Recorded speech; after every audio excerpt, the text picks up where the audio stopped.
আসসালামু আলাইকুম। আজকের ক্লাসে তোমাদের সবাইকে স্বাগতম। তো আজকে হচ্ছে আমরা দেখব তোমার তরঙ্গ চ্যাপ্টার, হ্যাঁ? ফিজিক্সের যে চ্যাপ্টারটা দেখব তা হচ্ছে তোমার তরঙ্গ ও শব্দ। তো চলো আমরা আজকের ক্লাসটি শুরু করি। তো শুরুতেই আমাদের যা দেখতে হবে, আমাদের কয়েকটা বেসিক জিনিস জানতে হবে। যদি আমরা কয়েকটা বেসিক জিনিস জানি তাহলে হচ্ছে আমাদের লেকটা ইজি হয়ে যাবে। তো হচ্ছে ১ম এ আমরা দেখব হচ্ছে তোমার পর্যায়বৃত্ত গতি। ঠিক আছে? পর্যায়বৃত্ত গতি কাকে বলে? এটা আমাদের মানে খুবই ইম্পোর্টেন্ট। হ্যাঁ? এই সংজ্ঞাটা অবশ্যই মুখস্থ করতে হবে। কারণ হচ্ছে এটা ক নাম্বারে আসে। ঠিক আছে? আচ্ছা লেখো। পর্যায়বৃত্ত গতি কাকে বলে? কোনো গতিশীল বস্তুকণার গতি যদি এমন হয় যে এটি এর গতিপথের কোনো নির্দিষ্ট বিন্দুকে নির্দিষ্ট সময় পর, পর একই দিক থেকে অতিক্রম করে তাহলে সেই গতিকে বলা হয় পর্যায়বৃত্ত গতি। তো এর কয়েকটা উদাহরণ আছে এখানে, যেরকম হচ্ছে ঘড়ির কাঁটার গতি, হ্যাঁ? তারপরে হচ্ছে তোমার সূর্যের চারদিকে পৃথিবীর গতি, তারপরে হচ্ছে দোলনা গতি। হ্যাঁ? আরো অনেকগুলো এক্সাম্পল আছে। তো আমরা এখানে কয়েকটা লিখছি। তো মেইন কথা কি? মেইন কথা হচ্ছে কোনো গতিশীল বস্তু কণা যদি নির্দিষ্ট সময় পর, পর একটা নির্দিষ্ট বিন্দুকে অতিক্রম করে, ঠিক আছে? নির্দিষ্ট সময় পর, পর একটা নির্দিষ্ট বিন্দুকে অতিক্রম করে তাহলে সেই গতিকে আমরা পর্যায়বৃত্ত গতি বলতে পারি। ঠিক আছে? আচ্ছা, তো আমরা যদি একটু দেখি ঘড়ির কাঁটার ক্ষেত্রে কি হয়? মনে করো এটা একটা ঘড়ি, এটা একটা নির্দিষ্ট বিন্দু। তো ঘড়ির সেকেন্ডের কাঁটা যেটা আছে, সেকেন্ডের কাঁটা হচ্ছে মনে করো এইভাবে আমি ধরি এখান থেকে তোমার স্টার্ট হইছে, হ্যাঁ? তো এখান থেকে এভাবে ঘুরে আবার এই বিন্দুতে আসতে তোমার সময় লাগছে কত? ৬০ সেকেন্ড সময় লাগছে। ঠিক আছে? আবার এইভাবে ঘুরে আবার এই বিন্দুতে আসতে তোমার ৬০ সেকেন্ড সময় লাগছে। তার মানে হচ্ছে এই ঘড়ির কাঁটার সেকেন্ডে যে কাঁটাটা আছে সেটা তোমার ৬০ সেকেন্ড পর, পর একটা নির্দিষ্ট বিন্দুকে অতিক্রম করে। তার মানে হচ্ছে ঘড়ির কাঁটা যে গতিটা আছে সেটা একটা নির্দিষ্ট সময় পর, পর একটা নির্দিষ্ট বিন্দুকে যেহেতু অতিক্রম করে সেজন্য আমরা বলতে পারি হচ্ছে ঘড়ির কাঁটার গতি হচ্ছে তোমার একটা পর্যাবৃত্ত গতি। আবার সূর্যের চারদিকে মনে করো এটা যদি সূর্য মনে করো এটা হচ্ছে তোমার সূর্য, হ্যাঁ? তো সূর্যের চারদিকে পৃথিবীর যে গতিটা, সূর্যের চারদিকে পৃথিবীর যে গতি, সেটা হচ্ছে একটা পর্যাবৃত্ত গতি। কেন পর্যাবৃত্ত গতি? কারণ হচ্ছে দেখো, আমি যদি এই বিন্দু থেকে স্টার্ট করি তাহলে এইটা পৃথিবী। এই পৃথিবী এইভাবে পুরো বৃত্তটা ঘুরে আসতে সেম তোমার ৩৬৫ দিন সময় লাগবে। কত? ৩৬৫ দিন। তার মানে ৩৬৫ দিন পর, পর এই বিন্দুকে সে অতিক্রম করবে। তো তোমার পৃথিবীর চারদিকে সূর্যের চারদিকে যে পৃথিবীর গতি সেটা হচ্ছে তোমার এটা পর্যাবৃত্ত গতি। আবার দোলনার ক্ষেত্রে যদি দেখো পর্যাবৃত্ত গতিটা, দোলনার ক্ষেত্রে যদি আমরা একটু দেখি,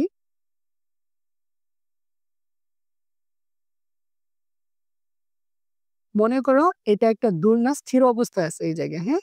এটা একটা দোলনা স্থির অবস্থায় আছে। তো যে দোলনাকে ধাক্কা দেওয়া হয় তাহলে সে এদিকে উঠবে, হ্যাঁ? আবার কি করবে? আবার সে এভাবে রিটার্ন আসবে এবং পিছনের দিকে যাবে। ঠিক আছে? তারপরে আবার সে কি করবে? আবার সে এইভাবে যেতে থাকবে। ঠিক আছে? একটা সময় পর তোমার এভাবে তোমার আপ ডাউন করতে, করতে একটা সময় পর এখানে এসে থামবে। ঠিক আছে? তো আমি যদি এটার ক্ষেত্রে তোমার খেয়াল করি, এটা হচ্ছে তোমার নির্দিষ্ট বিন্দু। তাহলে নির্দিষ্ট বিন্দুকে নির্দিষ্ট সময় পর, পর অতিক্রম করতেছে। ঠিক আছে? তো এভাবে যাচ্ছে উপরে আবার নিচে আসতেছে, আবার উপরে যাচ্ছে আবার নিচে আসতেছে। তার মানে হচ্ছে একটা নির্দিষ্ট বিন্দুকে নির্দিষ্ট সময় পর, পর মনে করো হচ্ছে তোমার অতিক্রম করতেছে। ঠিক আছে? তো এটা এভাবে আসতেছে এখানে, আবার এভাবে চলে যাচ্ছে, আবার এভাবে আসতেছে। তাহলে হচ্ছে তোমার দোলনার যে গতিটা আছে, সেই দোলনার গতি হচ্ছে তোমার একটা পর্যাবৃত্ত গতি। তো আশা করি এই পর্যাবৃত্ত গতিটা বুঝতে পারছো। আচ্ছা, এখন হচ্ছে আমরা দেখব হচ্ছে দোলন গতি বা স্পন্দন গতি কাকে বলে? হ্যাঁ? আগে আমরা দেখছি হচ্ছে পর্যাবৃত্ত গতি, এখন দেখব হচ্ছে তোমার দোলন গতি বা স্পন্দন গতি। আচ্ছা দেখো এখানে কি বলছে? এখানে বলছে পর্যায়বৃত্ত গতি সম্পন্ন দোলন গতি হইতে হলে আগে তাকে পর্যায়বৃত্ত গতি হতে হবে। ঠিক আছে? আগে পর্যায়বৃত্ত গতি হতে হবে। তাহলে পর্যায়বৃত্ত গতিসম্পন্ন কোনো বস্তু যদি পর্যায়কালের অর্ধেক সময় কোনো নির্দিষ্ট দিকে এবং বাকি অর্ধেক সময় একই পথে তার বিপরীত দিকে চলে তবে এর গতিকে স্পন্দন বা দোলন গতি বলে। তো এর কয়েকটা উদাহরণ দেখো এখানে লেখা হয়েছে। যে হচ্ছে সরল দোলকের গতি, তারপরে হচ্ছে স্প্রিং এর সাথে ঝুলানো ভর, তারপর হচ্ছে দোলনার গতি, তারপরে হচ্ছে তোমার বাঁশি বা তারের কম্পন। তো এই হচ্ছে আমাদের কয়েকটা এক্সাম্পল। আচ্ছা, দোলন গতি কি সেটা যদি আমরা যদি একটু বুঝি, তো দোলন গতি হওয়ার জন্য আগে আমার পর্যায়বৃত্ত গতি হতে হবে। তাহলে পর্যায়বৃত্ত গতি সম্পন্ন কোনো বস্তু যদি পর্যায়কালের অর্ধেক সময় কোনো একটা নির্দিষ্ট দিকে এবং বাকি অর্ধেক সময় একই দিকে তার বিপরীত দিকে যদি হয়, বিপরীত দিকে যদি গতি সম্পন্ন হয়, তবে তার গতিকে বলা হয় পর্যায়বৃত্ত স্পন্দন গতি বা দোলন গতি। আচ্ছা, আমরা যদি একটু দেখি, মনে করো এটা হচ্ছে একটা সরল দোলক, হ্যাঁ? কল্পনা করতে পারো এটা একটা দোলনা। তো দোলনার ক্ষেত্রে কি হয়, নরমালি আমরা যখন দোলনাকে গতিশীল করি, দোলনা এভাবে উপরে উঠে আবার আবার কি করে এইভাবে নিচে আসে, নিচে এসে এইভাবে যায়, ঠিক আছে? তার মানে এইটা আমি ধরি মিডল পয়েন্ট। তাহলে পর্যায়কালের, হ্যাঁ, এটা কি বলছে, তোমার পর্যায়কালের অর্ধেক সময় দেখো, এই পুরা একটা সার্কেল এখান থেকে এখানে যাবে, আবার এখানে আসবে, এই পুরা একটা সার্কেলের অর্ধেক সময় তোমার একটা নির্দিষ্ট দিকে এই দিকে যাচ্ছে এবং বাকি অর্ধেক সময় তার বিপরীত দিকে মানে এই দিকে যাচ্ছে। তো এই যে তোমার তোমার এখানে দোলনার গতি যদি আমরা কল্পনা করি, এই দোলনার গতি হচ্ছে তোমার একটা সরল তোমার স্পন্দন গতি বা দোলন গতি, হ্যাঁ, এটাকে বলা হয় স্পন্দন গতি বা আমরা দোলন গতি বলতে পারি, ঠিক আছে? আচ্ছা, তো তাছাড়া স্প্রিং এর সাথে ঝুলানো বল, স্প্রিং এর সাথে যদি আমরা ভর ঝুলাই, তাহলে হচ্ছে তোমার সেটাও হবে হচ্ছে তোমার দোলন গতি বা স্পন্দন গতি, ঠিক আছে? তো এটা যদি আমরা যদি আরেকটু বুঝি, তোমার এটাকে হওয়ার জন্য অবশ্যই পর্যায়বৃত্ত গতি হতে হবে। তো পর্যায়বৃত্ত গতি সম্পন্ন কোনো বস্তুর গতি যদি পর্যায়কালের অর্ধেক সময় একটা নির্দিষ্ট দিকে, পর্যায়কালের অর্ধেক সময় মনে করি এই দিকে এবং বাকি অর্ধেক সময় তার বিপরীত দিকে গতিশীল, তাই না? বাকি অর্ধেক সময় তার বিপরীত দিকে গতিশীল হয়, তবে এই গতিকে বলা হয় হচ্ছে তোমার স্পন্দন গতি বা দোলন গতি, ঠিক আছে? আশা করি এটা বুঝতে পারছো। এখন আমরা স্প্রিং রিলেটেড কিছু থিওরি দেখব, ঠিক আছে? তাহলে চলো আমরা শুরু করি। তো সাপোজ মনে করো এখানে একটা স্প্রিং আছে,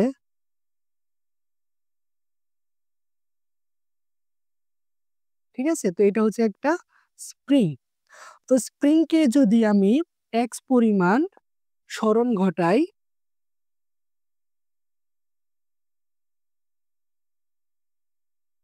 ঠিক আছে? তো এক্স পরিমাণ সরণ আগে এতটুক ছিল, তো এখান থেকে আমি এতটুক সরণ ঘটাইছি, ঠিক আছে? এতটুক হচ্ছে তোমার সরণ। তো সরণ যদি এক্স হয় এবং এই সরণ ঘটাইতে বল যদি তোমার এফ হয়, তাহলে আমরা বলতে পারি যে স্প্রিং বল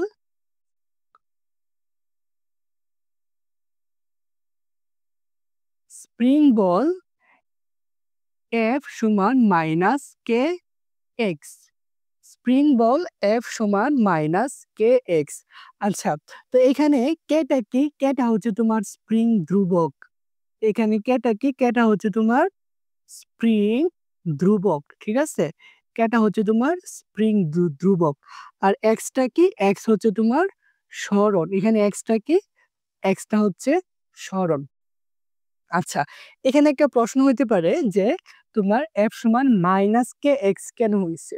দেখো, এটা যদি একটা স্প্রিং হয়, আমরা যদি স্প্রিং কে নিচের দিকে টানি, তাহলে স্প্রিংও তার এই দিকে, হ্যাঁ, তার নিজের দিকে একটা বলে টান দিবে, ঠিক আছে? স্প্রিংও তার নিজের দিকে একটা বলে কি করবে?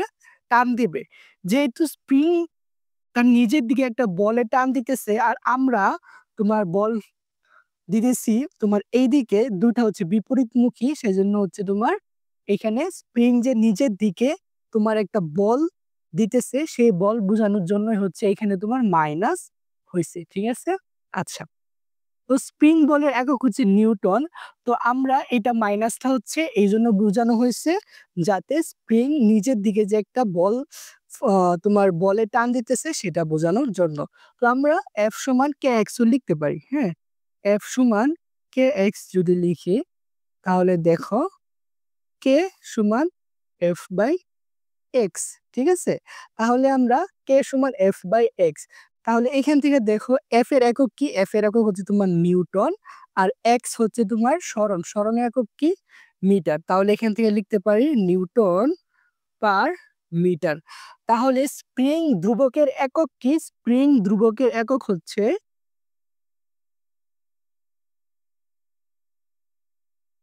স্প্রিং ধ্রুবকের একক হচ্ছে কি? একক হচ্ছে তোমার নিউটন পার মিটার। এটা কিন্তু খুবই ইম্পর্টেন্ট, হ্যাঁ, এটা খুবই ইম্পর্টেন্ট, পরীক্ষায় আসে। তাহলে স্প্রিং ধ্রুবকের একক আমরা কি পাচ্ছি? Newton per metre. হ্যাঁ, আচ্ছা, এখন মাত্রা যদি আমরা বের করতে যাই তাহলে দেখো এখান থেকে আমরা লিখতে পারি কি? কে সমান এফ বাই এক্স। এফ এর একক কি? এফ সমান আমরা লিখতে পারি এম এ এক্স। আচ্ছা, এম কি? ভর, তাই না? ভরের একক কি? ভরের একক হচ্ছে তোমার কেজি। আচ্ছা, এ হচ্ছে কি? ত্বরণ, ত্বরণের একক হচ্ছে metre per second inverse two. আর এক্স হচ্ছে স্মরণ, স্মরণের একক হচ্ছে তোমার মিটার। তাহলে এই এম এ এম আমরা কাটতে পারি, তাহলে এখানে থাকবে KG second inverse two.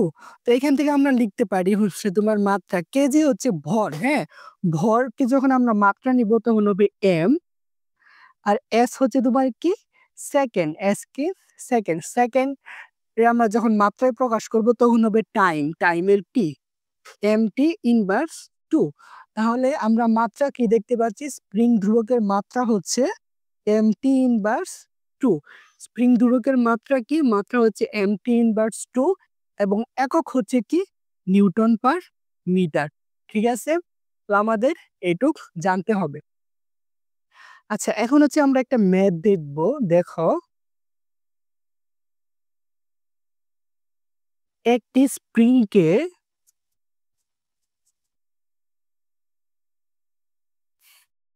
10 Newton বল দ্বারা 0.5 মিটার সরণ ঘটালে স্প্রিং ধ্রুবকের মান কত? হ্যাঁ, স্প্রিং ধ্রুবকের মান কত? ঠিক আছে, এটা যদি আমরা ম্যাথটা করি তাহলে দেখো, তো আমরা জানি কি? আমরা জানি হচ্ছে এফ সমান কে এক্স, এখানে মাইনাস লেখার দরকার নাই। তাহলে দেখো কে, আচ্ছা, এফ স্প্রিং বল, হ্যাঁ, এফ এর মান কত দেওয়া আছে? এফ এর মান 10 নিউটন, সরণ হচ্ছে এক্স, এক্স এর মান কত দেওয়া আছে? 0.5 মিটার। তাহলে আমাদের কি চাইছে? চাইছে হচ্ছে তোমার স্প্রিং ধ্রুবক, মানে কে, কে এর মান হোয়াট। তাহলে যদি আমরা এখানে করি K equal F by x, তার মান বসো, এফ এর মান হচ্ছে 10 আর এক্স এর মান হচ্ছে 0.5, তাহলে এটা তোমার আসে কত? এটা আসে তোমার 20। তাহলে 20 নিউটন পার মিটার। ঠিক আছে, তার মানে একটা স্প্রিং কে যদি আমি 10 নিউটন বলে তোমার টেনে 0.5 মিটার সরণ ঘটাই, তাহলে তোমার স্প্রিং ধ্রুবকের মান হবে কত? স্প্রিং ধ্রুবকের মান হবে তোমার 20 নিউটন পার মিটার। এটা হচ্ছে আমাদের আনসার। ঠিক আছে, তো আশা করি এটা বুঝতে পারছো। আচ্ছা, এখন হচ্ছে আমরা দেখব স্প্রিং এর দোলনকাল সম্পর্কে। ঠিক আছে, তাহলে চলো।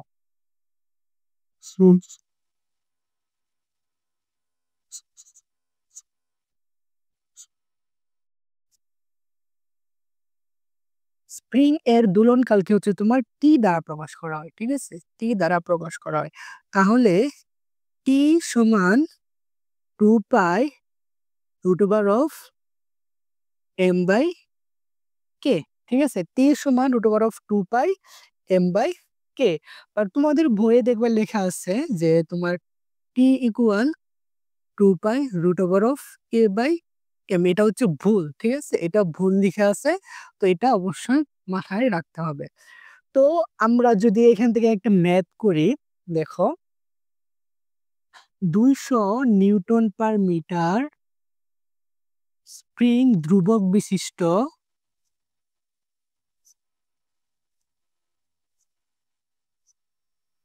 একটি স্প্রিং এ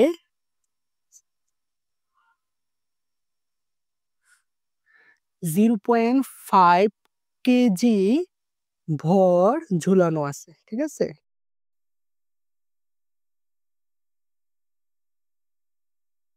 স্প্রিংটির দোলনকাল কত?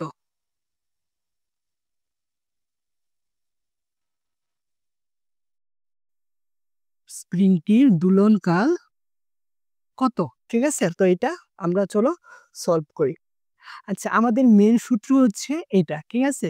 মেন সূত্র হচ্ছে এটা, টি সমান 2 pi root over of M by K, ঠিক আছে? টি সমান root over of 2 pi M by K. আচ্ছা, তো এখন এটা যদি আমরা সলভ করি, লিখবো, আমরা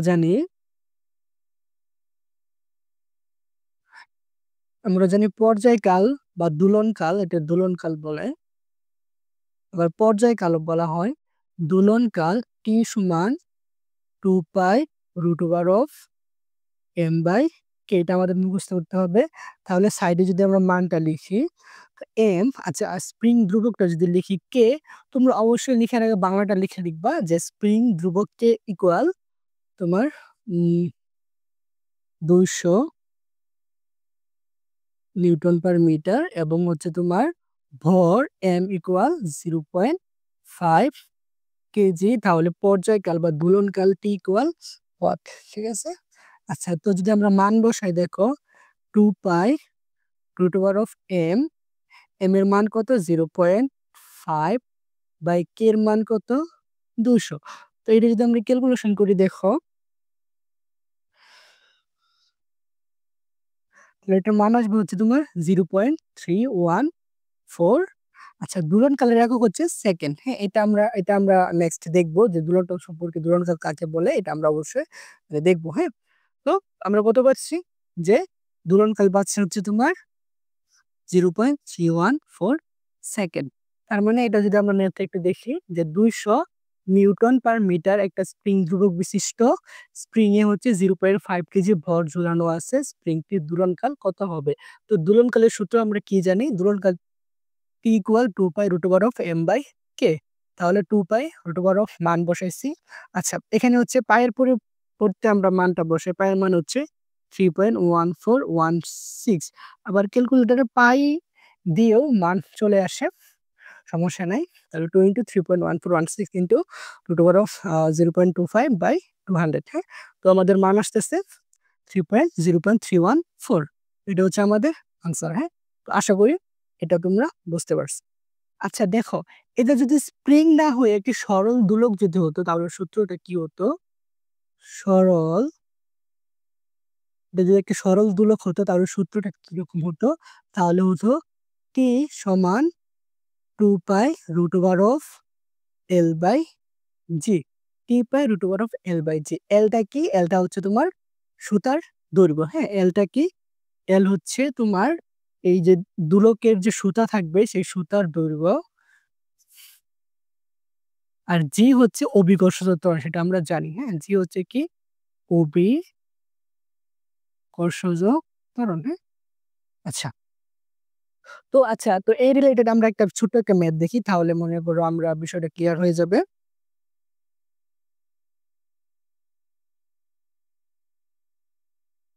1 মিটার লম্বা একটি সুতা দিয়ে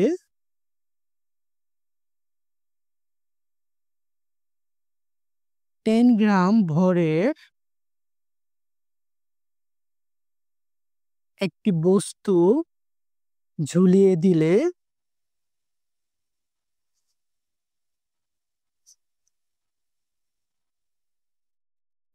তার দোলনকাল কত? ঠিক আছে,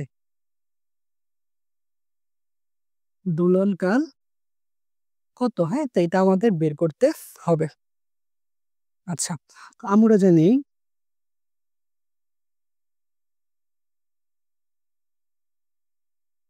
টি equal 2 pi 2 pi root over of L by G. ঠিক আছে, তো সাইডে মানগুলো যদি আমরা লিখি, তো এল মানে সুতার দৈর্ঘ্য, এল এর মান কত? এল এর মান হচ্ছে তোমার 1 মিটার। ঠিক আছে, এল এর মান কত? এল এর মান হচ্ছে তোমার 1 মিটার। তাহলে এল এর মান 1 মিটার। আর জি হচ্ছে অভিকর্ষজ ত্বরণ হচ্ছে 9.8 মিটার পার সেকেন্ড ইনভার্স 2। আচ্ছা, আমাদের এখানে ভর কি আছে সূত্রের মধ্যে কোথাও? দেখো, সূত্রের মধ্যে কোথাও ভর নাই। তাহলে হচ্ছে এই ক্ষেত্রে ভরের কোনো ফ্যাক্টর কাজ করে না। ঠিক আছে? ওকে। তাহলে দেখো আমরা মান যদি বসাই 2 into 3.1416 into root over of L এর মান হচ্ছে 1, জি এর মান হচ্ছে 9.8। আচ্ছা, তো এটা যদি আমরা ক্যালকুলেশন করি তাহলে হচ্ছে দেখবো এটার মান হচ্ছে তোমার 2 সেকেন্ড। ঠিক আছে? তাহলে এটার মান আনসার আমরা কত পাচ্ছি? আনসার পাচ্ছি হচ্ছে তোমার 2 সেকেন্ড। সো 1 মিটার লম্বা একটা সুতায় যদি আমরা 10 গ্রাম ভরের একটা বস্তুকে ঝুলিয়ে দেই তাহলে তার দোলনকাল কত হবে? দোলনকাল হবে হচ্ছে তোমার 2 সেকেন্ড। হ্যাঁ? তো আশা করি এটা বুঝতে পারছো।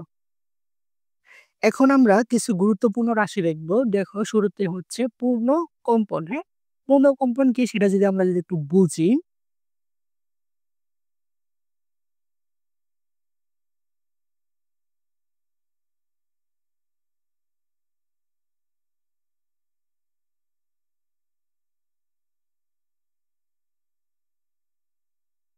আচ্ছা দেখো, পূর্ণ কম্পন হচ্ছে এখান থেকে যাত্রা শুরু করছে, হ্যাঁ?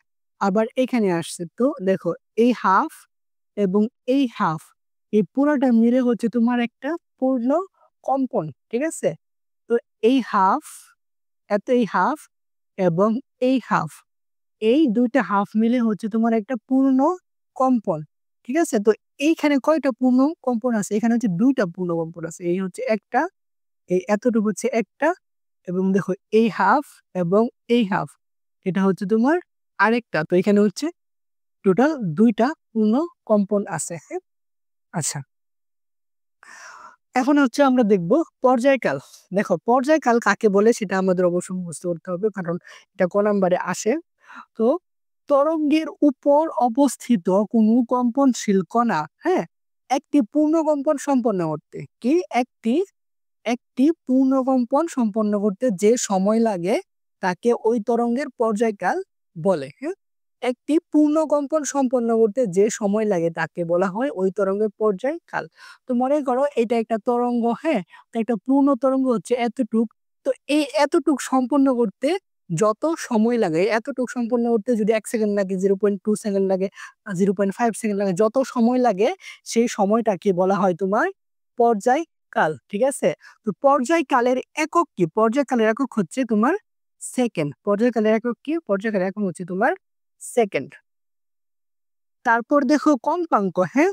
কম্পাঙ্ক কি? কম্পাঙ্ক হচ্ছে তরঙ্গের উপর অবস্থিত কোনো কম্পনশীল কণার একক সময়ে, হ্যাঁ, একক সময়ে যতগুলো পূর্ণকম্পন সম্পন্ন করে, একক সময়ে যতগুলো পূর্ণকম্পন সম্পন্ন করে তাকে বলা হয় ওই তরঙ্গের কম্পাঙ্ক। দেখো কি লিখছে? তরঙ্গের উপর অবস্থিত কোনো কম্পনশীল কণা একক সময়ে, হ্যাঁ, একক সময়ে যতগুলো পূর্ণকম্পন সম্পন্ন করে, একক সময়ে যতগুলো পূর্ণকম্পন সম্পন্ন করে তাকে ওই তরঙ্গের কম্পাঙ্ক বলে। হ্যাঁ, তাহলে কম্পাঙ্ককে তোমার এফ দ্বারা প্রকাশ করা হয়। কি দ্বারা প্রকাশ করা হয়? এফ দ্বারা, ছোট হাতের এফ দ্বারা। আর পর্যায়কালকে প্রকাশ করা হয় টি দ্বারা। ঠিক আছে? পর্যায়কালকে প্রকাশ করা হয় টি দ্বারা। যা পর্যায়কাল সমান আমরা লিখতে পারি টি ইকুয়াল হচ্ছে 1/f। ঠিক আছে? টি সমান লিখতে পারি 1/f। আচ্ছা, এখন কম্পাঙ্কের ক্ষেত্রে লিখতে পারি তোমার এফ ইকুয়াল 1/t। ঠিক আছে? F equal 1/t। আচ্ছা, তো আরেকটা আমাদের সূত্র আছে, সেটা যদি আমরা লিখি, তোমার এই তোমার তরঙ্গের বেগ বি ইকুয়াল এফ ল্যামডা। হ্যাঁ? আচ্ছা, এখান থেকে আমরা লিখতে পারি যে কম্পাঙ্ক F equal V by lambda. হ্যাঁ? কম্পাঙ্ক F equal V by lambda. তাহলে এফ এর হচ্ছে আমরা আরেকটা সূত্র পাচ্ছি, কম্পাঙ্কের আমরা আরেকটা সূত্র পাচ্ছি। তো এখানে বিটা কি? বিটা হচ্ছে তোমার তরঙ্গের বেগ, আর ল্যামডা হচ্ছে তরঙ্গ দৈর্ঘ্য। তো তরঙ্গ দৈর্ঘ্য কি? তরঙ্গ দৈর্ঘ্য হচ্ছে, মনে করো একটা পূর্ণ কম্পনে যতটুকু দূরত্ব যায়, হ্যাঁ, তো এটা এটা হচ্ছে হাফ, এটা হচ্ছে আরেক হাফ। তো একটা পূর্ণ কম্পনে যতটুকু দূরত্ব, ডিসটেন্স, হ্যাঁ, এই ডিসটেন্সই হচ্ছে তোমার ল্যামডা। এটাই হচ্ছে তোমার ল্যামডা বা তরঙ্গ দৈর্ঘ্য। হ্যাঁ? তো আশা করি তোমরা এতটুকু ক্লিয়ার। আচ্ছা, এখন আমরা দেখব হচ্ছে ১ হার্টজ। হ্যাঁ? ১ হার্টজ কাকে বলে? হার্টজটা হচ্ছে তোমার কম্পাঙ্কের একক। হার্টজটা কার একক? কম্পাঙ্কের একক, হ্যাঁ কম্পাঙ্কের একক হচ্ছে তোমার হার্টস, এটাকে এইচ জেড দ্বারা লেখা হয় এবং এর আরেকটা একক হচ্ছে সেটা হচ্ছে পার সেকেন্ড। হ্যাঁ, কম্পাঙ্কের দুইটা একক, একটা হচ্ছে হার্টস আর একটা হচ্ছে তোমার পার সেকেন্ড। তবে আমরা হচ্ছে ম্যাক্সিমাম ক্ষেত্রে হার্টসটা ইউজ করব। কোনটা? হার্টস। হার্টসটা হচ্ছে আমরা ইউজ করব। হ্যাঁ, আচ্ছা দেখো ১ হার্টস কাকে বলে? এটা হচ্ছে ক নাম্বারের জন্য খুবই ইম্পর্টেন্ট আসে। দেখো ১ হার্টজ হচ্ছে কোনো কণা ১ সেকেন্ডে যদি একটি পূর্ণ কম্পন সম্পন্ন করে, হ্যাঁ? যদি কোনো কণা ১ সেকেন্ডে একটি পূর্ণ কম্পন যদি সম্পন্ন করে তবে তাকে বলা হয় ১ হার্টজ। ১ সেকেন্ডে একটি কম্পন, ঠিক আছে? ১ সেকেন্ডে একটি কম্পন সম্পন্ন করলে তাকে বলা হয় ১ হার্টজ। ওকে? তো আশা করি বুঝতে পারছো। এখন হচ্ছে আমরা দেখি তরঙ্গের বিস্তার, বিস্তার বা তরঙ্গের বিস্তার, হ্যাঁ? বিস্তারকে হচ্ছে তোমার এ দ্বারা লেখা হয়। কি দ্বারা? এ দ্বারা লিখা হয়। আচ্ছা আমরা যদি একটা তরঙ্গ যদি আমরা আঁকি দেখো। আচ্ছা আমরা একটা তরঙ্গ আঁকলাম, হুম? তো তরঙ্গের বিস্তার বলতে কি বোঝায়? হ্যাঁ, এটা হচ্ছে সাম্যাবস্থা, হ্যাঁ? তরঙ্গের এটা হচ্ছে তোমার সাম্যাবস্থা, হ্যাঁ? বা স্থির অবস্থা। তো এখান থেকে যেকোনো একদিকে সর্বাধিক যে দূরত্ব অতিক্রম করে, তো আমি মনে করি যে এই তরঙ্গ এই সাম্যাবস্থা থেকে এই দিকে তোমার দূরত্ব সর্বাধিক বেশি দূরত্ব অতিক্রম করছে। এই যে সর্বাধিক যে দূরত্ব অতিক্রম করছে একে বলা হয় তরঙ্গের বিস্তার বা হ্যাঁ? এখানে যে দূরত্বটা অতিক্রম করছে এই দূরত্ব কাকে বলা হয় তরঙ্গের বিস্তার। ঠিক আছে? আচ্ছা। তো বিস্তারটা এগুলো সংজ্ঞা অবশ্যই মুখস্থ করতে হবে। কারণ হচ্ছে এগুলো হচ্ছে এম তোমাদের রিটেনে আসে ক নাম্বারের জন্য তাহলে অবশ্যই আমাদের এটা আসবে। দেখো তরঙ্গের উপর অবস্থিত কোনো কম্পনশীল কণা স্থির বা সাম্যাবস্থা থেকে, এটা হচ্ছে স্থির বা সাম্যাবস্থা। স্থির বা সাম্যাবস্থা থেকে যেকোনো একদিকে, হ্যাঁ? যেকোনো একদিকে সর্বাধিক যে দূরত্ব অতিক্রম করে তাকে বলা হয় ওই তরঙ্গের বিস্তার। ঠিক আছে? যেকোনো একদিকে সর্বাধিক যে দূরত্ব অতিক্রম করে তাকে বলা হয় ওই তরঙ্গের বিস্তার। হ্যাঁ? আশা করি এটা আমরা বুঝতে পারছি। আচ্ছা, পরবর্তীতে আমরা হচ্ছে দেখি দশা কাকে বলে? হ্যাঁ? দশা হচ্ছে এই তরঙ্গের যে, হ্যাঁ? এটা তো একটা তরঙ্গ, হ্যাঁ? তো আমি এই তরঙ্গের যেকোনো একটা বিশেষ মুহূর্তের অবস্থা যদি আমি নেই, সম্মুখ অবস্থা যেকোনো একটা মুহূর্তে, মনে করো আমি এতটুকু অংশ নিলাম, হ্যাঁ? এতটুকু অংশের মধ্যে কি হচ্ছে আমি সেটা নিলাম। যেকোনো একটা বিশেষ মুহূর্তে সম্মুখ অবস্থা যদি আমি নেই তাকে বলা হয় হচ্ছে তোমার দশা, হ্যাঁ? তো তরঙ্গের উপর অবস্থিত কোনো কণার দশা বলতে তোমার ওই কণার যেকোনো মুহূর্তের গতির সম্মুখ অবস্থাকে বোঝায়। যেকোনো মুহূর্তের গতির সম্মুখ অবস্থাকে তোমার বোঝায়। তো সম্মুখ অবস্থা বলতে কি? সম্মুখ অবস্থা বলতে হতে পারে তোমার সরণ, বেগ, ত্বরণ ইত্যাদি তোমার সম্মুখ অবস্থার মধ্যে পড়ে, হ্যাঁ? তো আমরা আশা করি এটা বুঝতে পারছো। এখন দেখবো হচ্ছে তোমার তরঙ্গ কাকে বলে? হ্যাঁ, তরঙ্গ কাকে বলে? এটা আমাদের ক নাম্বারের জন্য অবশ্যই মুখস্থ করতে হবে, অবশ্যই মুখস্থ করতে হবে। ইম্পোর্টেন্ট, হ্যাঁ? আচ্ছা, তো দেখো যে পর্যায়বৃত্ত আন্দোলন কোনো জড় মাধ্যমের মধ্য দিয়ে অগ্রসর হয়ে এক স্থান থেকে অন্য স্থানে শক্তি স্থানান্তরিত করে, কি করে? তোমার শক্তি স্থানান্তরিত করে কিন্তু মাধ্যমের কণাগুলোকে স্থায়ীভাবে স্থানান্তরিত করে না। কি করে? সে শক্তি স্থানান্তর করে বাট মাধ্যমের কণাগুলোকে স্থায়ীভাবে স্থানান্তরিত করে না, তাকে বলা হয় তরঙ্গ। ঠিক আছে? তরঙ্গের ক্ষেত্রে কি হয় যে তোমার একটা জড় মাধ্যমের মধ্য দিয়ে শক্তি এক স্থান থেকে অন্য স্থানে স্থানান্তরিত করে বাট সেই জড় মাধ্যমের কোনো স্থায়ীভাবে চেঞ্জ হয় না বা স্থানান্তরিত হয় না, তাকে বলা হয় তরঙ্গ। তো আমরা বাস্তব জীবনে তরঙ্গ যদি দেখি সেটা হচ্ছে পানির ঢেউ, হ্যাঁ? পানির ঢেউ হচ্ছে এক ধরনের তরঙ্গ। আবার অনেক সময় দেখা যায় যে পানির ঢেউর তোমার নদীতে বা হচ্ছে বিলে হচ্ছে তোমার কচুরিপানা থাকে, হ্যাঁ? তো কচুরিপানাতে যখন ঢেউ হয় পানির মধ্যে, যখন কচুরিপানা থাকে তখন দেখা যায় হচ্ছে ঢেউটা হচ্ছে তোমার কিনারের দিকে চলে আসে। কচুরিপানা হচ্ছে উপর নিচ করতে থাকে, হ্যাঁ? তো কচুরিপানার তোমার স্থায়ীভাবে তার আ জায়গা চেঞ্জ হচ্ছে না বাট সে তার নিজের জায়গার অবস্থান থেকে সে শক্তিটা স্থানান্তরিত করে দিচ্ছে। ঠিক আছে? তো তরঙ্গ আমাদের সংজ্ঞাটা অবশ্যই মুখস্থ করতে হবে। তারপরে যদি আমরা দেখি তরঙ্গ দৈর্ঘ্য, হ্যাঁ? তরঙ্গ দৈর্ঘ্য হচ্ছে তোমার ল্যামডা দ্বারা প্রকাশ করা হয়। কি দ্বারা প্রকাশ করা হয়? তরঙ্গ দৈর্ঘ্য হচ্ছে তোমার এটা হচ্ছে ল্যামডা। এটা কি? ল্যামডা। ল্যামডা দ্বারা হচ্ছে তোমার তরঙ্গ দৈর্ঘ্যকে প্রকাশ করা হয়। তো যদি আমরা সংজ্ঞাটা, এগুলো খুবই ইম্পর্টেন্ট সংজ্ঞা, তো আমাদের এসএসসি পরীক্ষায়, হ্যাঁ, এগুলো তোমার কোনটা দিয়ে দেয় সেটা তো বলা যায় না, এগুলো হচ্ছে আমাদের অবশ্যই মুখস্থ করতে হবে। তো দেখো, তরঙ্গের উপর অবস্থিত কোন কণার একটি কম্পন সম্পন্ন করতে, হ্যাঁ, একটি কম্পন সম্পন্ন করতে যে সময় লাগে, সেই সময়ে তরঙ্গ যে দূরত্ব অতিক্রম করে তাকে বলা হয় তরঙ্গ দৈর্ঘ্য। ঠিক আছে, তো আমরা যদি একটু চিত্র দেখি, মনে করো, আচ্ছা, এখানে অনেকগুলো তরঙ্গ আছে, হ্যাঁ। তো একটি পূর্ণ কম্পন কখন হয়? এই এক হাফ এবং আরেক হাফ মিলে হয় একটা পূর্ণ কম্পন। তো একটা পূর্ণ কম্পন সম্পন্ন করতে যে সময় লাগে, সেই সময় এটি যে দূরত্ব অতিক্রম করে, মানে হচ্ছে একটা পূর্ণ কম্পন এটা, হ্যাঁ, এই দূরত্বটা হচ্ছে তোমার কি? তরঙ্গ দৈর্ঘ্য। আচ্ছা, যদি আমরা এখান থেকে স্টার্ট করছি, হ্যাঁ, তাহলে এইভাবে এসে এখানে শেষ হয়েছে। যদি এখান থেকে স্টার্ট করতাম, তাহলে তোমার তরঙ্গ দৈর্ঘ্য কোথায় গিয়ে শেষ হইতো? এই জায়গায়। এখান থেকে যদি আমরা স্টার্ট করি, তাহলে তরঙ্গ দৈর্ঘ্য শেষ হবে এই জায়গায়, হ্যাঁ। দেখো, এখান থেকে যদি আমি শুরু করি, তাহলে তরঙ্গ দৈর্ঘ্য শেষ হবে কতটুকু? তরঙ্গ দৈর্ঘ্য এটা, এটা হচ্ছে তোমার তরঙ্গ দৈর্ঘ্য, হ্যাঁ। তো আশা করি তোমরা বুঝতে পারছো। তো হচ্ছে পরবর্তীতে আমরা যদি দেখি তরঙ্গ বেগ, হ্যাঁ। আচ্ছা, তরঙ্গ দৈর্ঘ্যের একটা সূত্র আছে, সেটা হচ্ছে তোমার বি ইকুয়াল এফ ল্যামডা।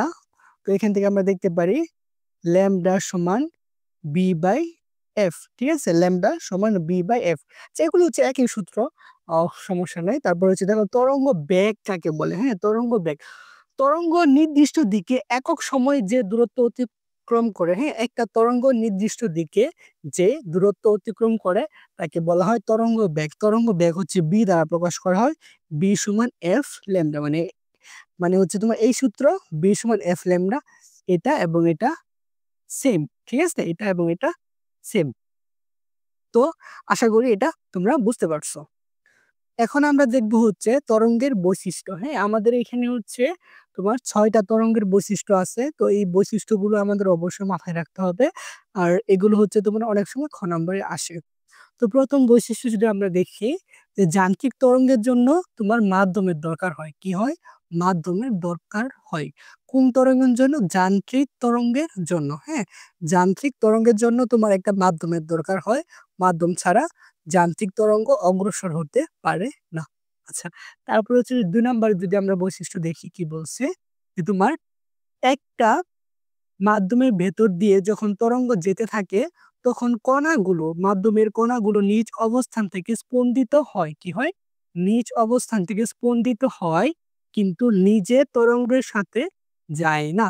তো এটা হচ্ছে আমরা তরঙ্গের যে ডেফিনিশন, আমরা তরঙ্গের যে সংজ্ঞার মধ্যে আমরা পড়ছি, যে তরঙ্গ কি হয়? তোমার মাধ্যমের কণাগুলো এক স্থান থেকে অন্য স্থানে যায় না, জাস্ট মাধ্যমের কণাগুলো নিজ জায়গা থেকে স্পন্দিত হয়, হ্যাঁ, স্পন্দিত মানে কাঁপে, হ্যাঁ, কম্পন হয়। আচ্ছা, তারপরে হচ্ছে ৩ নাম্বার বৈশিষ্ট্য যদি আমরা দেখি, যে তরঙ্গের ভেতর দিয়ে শক্তি এক স্থান থেকে অন্য স্থানে যেতে পারে। কি করে? শক্তি হচ্ছে তোমার তরঙ্গের ভেতর দিয়ে এক স্থান থেকে অন্য স্থানে যেতে পারে, হ্যাঁ।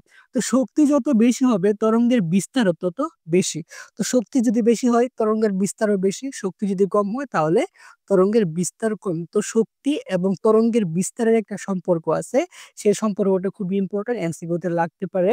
দেখো, সেই সম্পর্কটা হচ্ছে এটা, শক্তি তরঙ্গের বিস্তারের বর্গের সমানুপাতিক। শক্তি কি? তরঙ্গের বিস্তারের বর্গের সমানুপাতিক। আচ্ছা, আমরা ধরি শক্তি হচ্ছে তোমার ই সমানুপাতিক হচ্ছে তরঙ্গের বিস্তার, হ্যাঁ, বিস্তার হচ্ছে এ, তার বর্গের সমানুপাতিক। তার মধ্যে শক্তি বিস্তারের বর্গের হবে, হ্যাঁ, বিস্তারের বর্গের সমানুপাতিক, বিস্তারের বর্গের সমানুপাতিক, হ্যাঁ। আচ্ছা, বিস্তারের বর্গের সমানুপাতিক, এই হচ্ছে সম্পর্ক। তো তরঙ্গের শক্তি কি? শক্তি হচ্ছে তোমার বিস্তারের বর্গের সমানুপাতিক। আচ্ছা, তারপর হচ্ছে তোমার ৪ নাম্বার বৈশিষ্ট্য যদি আমরা দেখি, সব তরঙ্গের কি থাকে? একটা নির্দিষ্ট বেগ থাকে। কি থাকে? তোমার একটা নির্দিষ্ট বেগ থাকে। প্রত্যেকটা তরঙ্গের জন্যই তোমার একটা নির্দিষ্ট বেগ আছে। তো সেই বেগটা যদি দেখি, তোমার বাতাসে হচ্ছে তোমার তরঙ্গের বেগ, বাতাসে বেগ হচ্ছে তোমার, মানে বাতাসে শব্দের বেগ হবে। এটা বাতাসে শব্দের বেগ। তোমার 330 মিটার পার সেকেন্ড, বাতাসের শব্দের বেগ হচ্ছে তোমার 330 মিটার পার সেকেন্ড, এবং পানিতে হচ্ছে শব্দের বেগ কত? পানিতে শব্দের বেগ হচ্ছে তোমার 1493 মিটার পার সেকেন্ড। আর শব্দ, সাউন্ড, সেটাও এক ধরনের তরঙ্গ, ঠিক আছে? আচ্ছা, তার মানে এই দুইটা মান কিন্তু আমাদের মুখস্থ করতে হবে, বুঝছো? কারণ এটা আমাদের আহ আমরা যখন রিটেন করবো, রিটেন সলভ করবো, সেখানেও লাগবে, এবং এমসিকিউতে তো লাগবে। তার মানে হচ্ছে তোমার বাতাসের শব্দের বেগ কত? বাতাসের শব্দের বেগ হচ্ছে 330 মিটার পার সেকেন্ড, এবং পানিতে বেগ হচ্ছে তোমার 1439 মিটার পার সেকেন্ড। আচ্ছা, আরেকটা জিনিস হচ্ছে 5 নম্বর বৈশিষ্ট্য, তরঙ্গের প্রতিফলন এবং প্রতিসরণ হয়। হ্যাঁ, তরঙ্গের প্রতিফলন এবং প্রতিসরণ হয়। প্রতিফলন এবং প্রতিসরণ নিয়ে পরবর্তী চ্যাপ্টারে আমরা ডিটেলসে আলোচনা করব। জাস্ট এখানে যদি আমরা একটু বলি, তরঙ্গ যাচ্ছে কোনো একটা মাধ্যমে বাধা পেয়ে যদি পুনরায় তার নিজের জায়গায় মানে প্রথম অবস্থানে ফিরে আসে, সেটা হচ্ছে তোমার প্রতিফলন। আর প্রতিসরণ হচ্ছে তোমার একটা মাধ্যম থেকে যখন অন্য একটা মাধ্যমে তরঙ্গ যাবে, তখন প্রতিসরণ হবে। আচ্ছা, তারপরে হচ্ছে আমরা দেখব তরঙ্গের উপরিপাতন। হ্যাঁ, তরঙ্গের উপরিপাতন, এটা কিন্তু খুবই ইম্পর্টেন্ট। তরঙ্গের উপরিপাতন হয়। এখন উপরিপাতন কি সেটা যদি আমরা একটু দেখি, আমাদের একটু চিত্র দেখতে হবে। সাপোজ মনে করো এখানে আমি দুইটা তরঙ্গ আঁকতেছি। হ্যাঁ, মনে করি এটা একটা তরঙ্গ। আচ্ছা, সেম আরেকটা তরঙ্গ যদি আমি আঁকি, দেখো। আচ্ছা, সেম। হ্যাঁ, দেখো এই দুইটা তরঙ্গ কিন্তু একই রকম দেখতে। তো একই রকম তরঙ্গের যখন উপরিপাতন হয় তখন কি হয় জানো? তখন তরঙ্গের আকার বড় হয়ে যায়। তরঙ্গের আকার কি হয়? এই দুইটা তরঙ্গ যখন একটা আরেকটার উপরে আসবে, তখন বড় হয়ে যাবে। তরঙ্গের আকার তোমার বড় হয়ে যাবে। এটা হচ্ছে তরঙ্গের উপরিপাতন। আচ্ছা, তো সেম ধরনের তরঙ্গ হচ্ছে তোমার যখন যুক্ত হবে তখন সেটা বড় হয়ে যাবে, এবং বিপরীত ধরনের তরঙ্গ যদি যুক্ত হয় তখন সেটা তোমার প্লাসে মাইনাসে কাটাকাটি হয়ে যাবে। ঠিক আছে, যদি আমরা একটু দেখি বিপরীত ধরনের তরঙ্গ কিরকম, মনে করো এই একটা তরঙ্গ, আর এখানে যদি আরেকটা তরঙ্গ আমরা আঁকি, মনে করো এই একটা তরঙ্গ। দুইটা হচ্ছে দুই রকম তরঙ্গ। তো দুইটা যদি একটা আরেকটার উপরে আসে, তখন আমরা নতুন যে তরঙ্গ পাবো সেটা হচ্ছে তোমার একদম কোনো এখানে তরঙ্গই থাকবে না। হ্যাঁ, এই দুইটা যদি সমান হয় পরস্পর এবং বিপরীত যদি হয়, তাহলে একটা আরেকটার উপর যখন উপরিপাতন হবে তখন আমি এখানে কোনো তরঙ্গই পাবো না, কারণ একটা আরেকটাকে কেটে দিবে। ঠিক আছে, একটা আরেকটাকে কি করবে তোমার কেটে দিবে। তো এই হচ্ছে আমাদের তরঙ্গের বৈশিষ্ট্য। তো এই বৈশিষ্ট্য অবশ্যই মাথায় রাখতে হবে, কারণ তরঙ্গের বৈশিষ্ট্য যদি আমরা না পারি তাহলে কিন্তু আমরা সমস্যায় পড়বো। হ্যাঁ, তো এই ছিল আমাদের তরঙ্গের বৈশিষ্ট্য। আচ্ছা, এখন হচ্ছে আমরা দেখব তরঙ্গের প্রকারভেদ। তরঙ্গ হচ্ছে তোমার দুই প্রকার, একটা হচ্ছে তোমার অনুদৈর্ঘ্য তরঙ্গ, আরেকটা হচ্ছে তোমার অনুপ্রস্থ তরঙ্গ। দেখো, অনুপ্রস্থ তরঙ্গের আরেক নাম হচ্ছে আর তরঙ্গ, এবং অনুদৈর্ঘ্য তরঙ্গের অপর নাম হচ্ছে তোমার লম্বিক তরঙ্গ।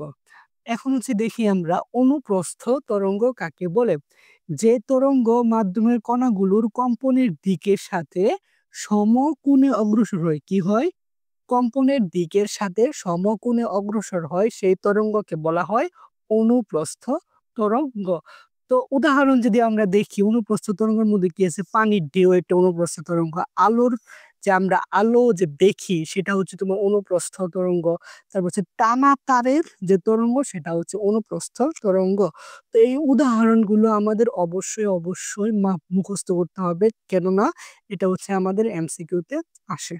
আচ্ছা, এটা যদি আমরা একটু বুঝি, অনুপ্রস্থ তরঙ্গ, মনে করো মাধ্যমের কণা গুলো হচ্ছে এই বরাবর কম্পিত হচ্ছে। হ্যাঁ, তাহলে কম্পনের দিক হবে হচ্ছে তোমার এই বরাবর। ঠিক আছে, মাধ্যমের কণা যদি এই দিক বরাবর কম্পিত হয় তাহলে তরঙ্গের দিক হবে এই বরাবর, আর মধ্যবর্তী কোণ কত? 90 ডিগ্রি বা এক সমকোণ। ঠিক আছে। আচ্ছা, এখন আসি আমরা অনুদৈর্ঘ্য তরঙ্গে। অনুদৈর্ঘ্য তরঙ্গের অপর নাম হচ্ছে তোমার লম্বিক তরঙ্গ। তো এখানে কি হয়? সমকোণে অগ্রসর হয়, আর অনুদৈর্ঘ্যতে হয় সমান্তরালে অগ্রসর। হ্যাঁ, অনুদৈর্ঘ্যতে তোমার সমান্তরালে অগ্রসর হয়, একই সূত্র, জাস্ট এটা হচ্ছে সমকোণ আর এটা হচ্ছে তোমার সমান্তরালে।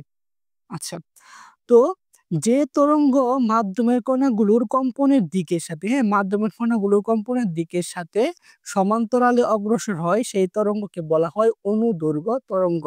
যে তরঙ্গ মাধ্যমের কণাগুলোর সাথে তোমার আহ লম্বভাবে অগ্রসর হয় সেই তরঙ্গকে বলা হয় অনুদৈর্ঘ্য তরঙ্গ।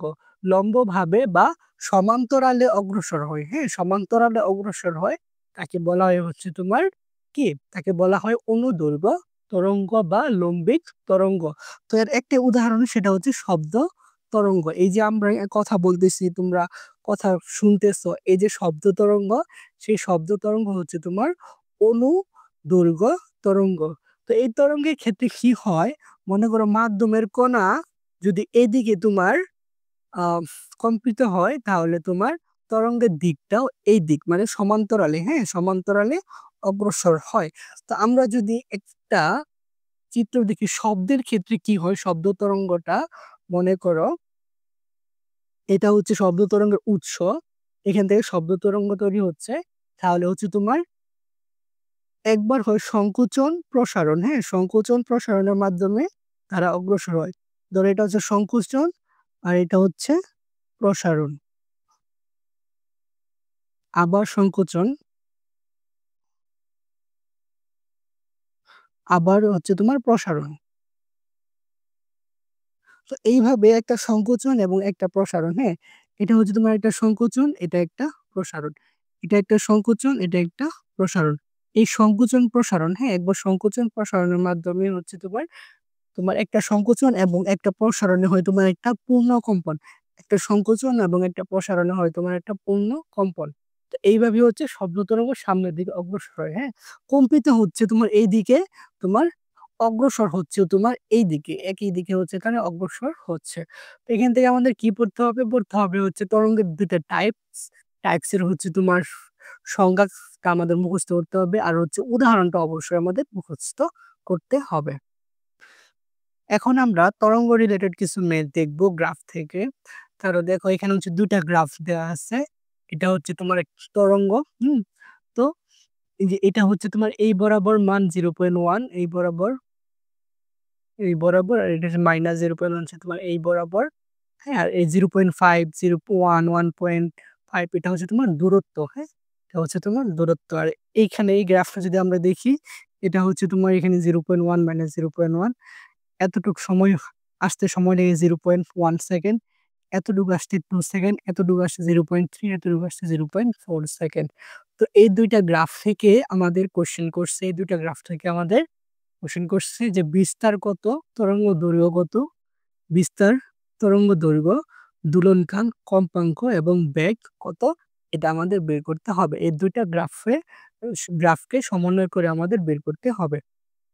তাহলে শুরুতে এসে আমি বিস্তার দেখো, বিস্তার হচ্ছে তরঙ্গের যে সাম্যাবস্থা, সাম্যাবস্থা থেকে যে কোনো একদিকে সর্বাধিক যে দূরত্ব অতিক্রম করে, হ্যাঁ, তো এখান থেকে আমি দেখতে পাচ্ছি যে কোনো একদিকে, এইদিকে যদি আমি দেখি তাহলে সর্বাধিক দূরত্ব অতিক্রম করতেছে 0.1, হ্যাঁ, তাহলে বিস্তার যদি লিখি বিস্তার,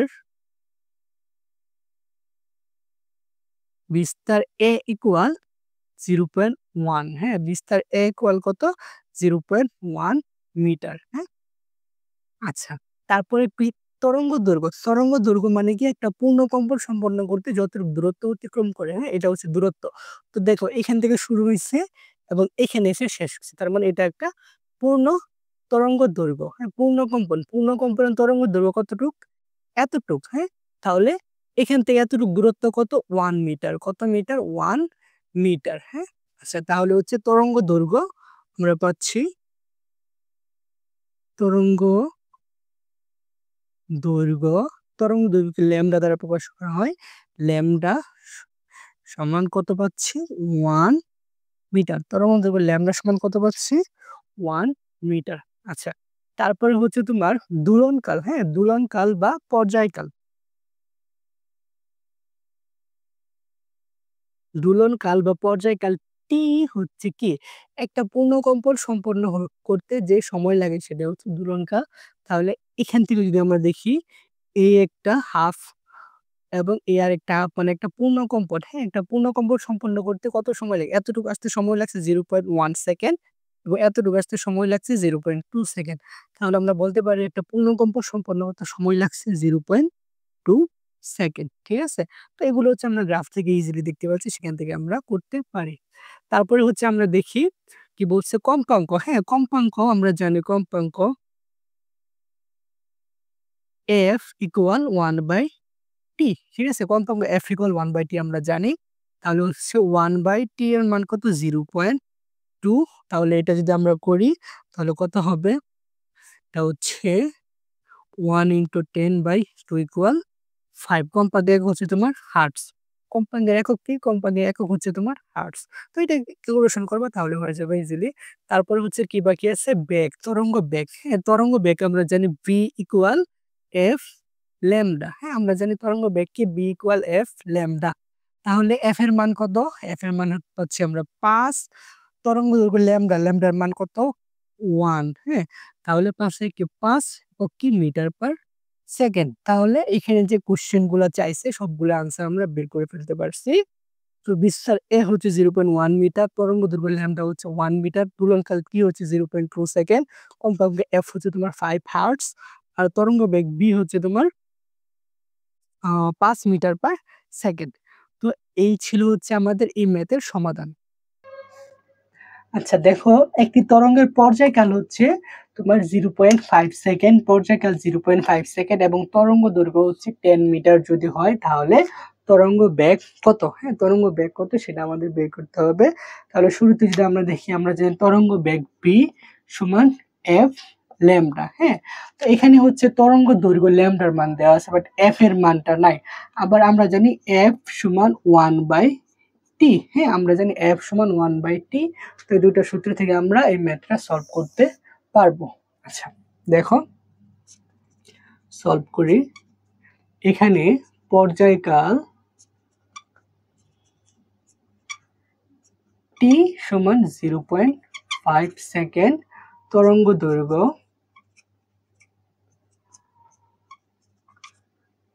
ল্যামডা সমান 10 মিটার। তো আমরা জানি কি? আমরা জানি কম্পাঙ্ক f ইকুয়াল 1/t, তাই না?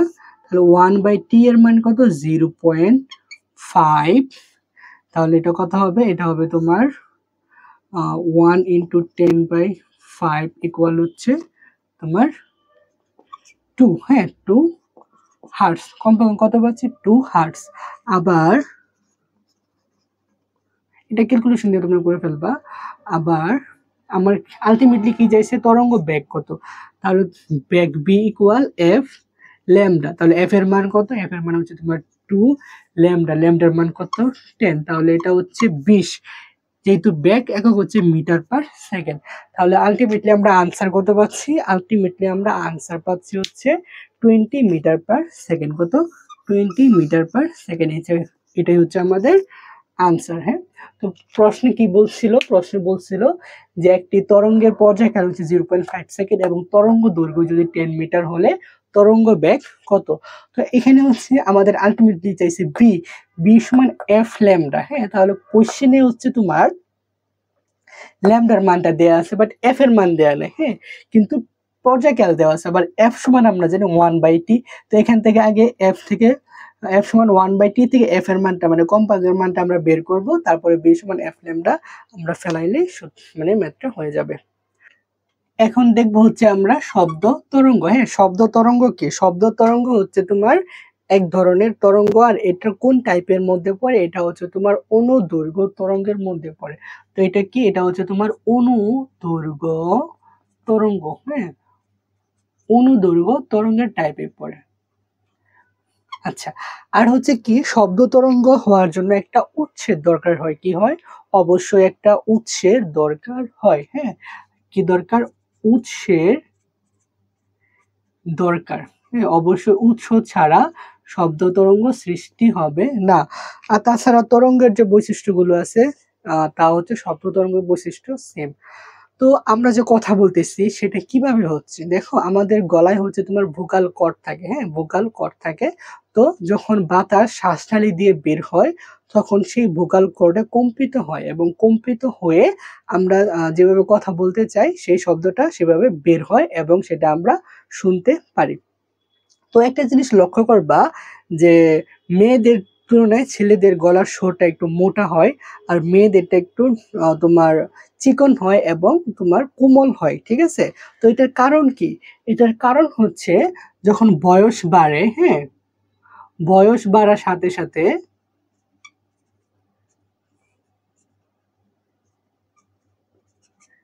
সাথে সাথে কি হয়, বয়স বাড়ার সাথে সাথে ছেলেদের ক্ষেত্রে কি হয়, দেখো ছেলেদের ক্ষেত্রে ভোকাল কর্ড যেটা, সেই ভোকাল কর্ড তোমার কিছুটা শক্ত হয়ে যায়, হ্যাঁ ভোকাল কর্ড কি হয়, কিছুটা শক্ত হয়ে যায়, শক্ত হয়ে যায়।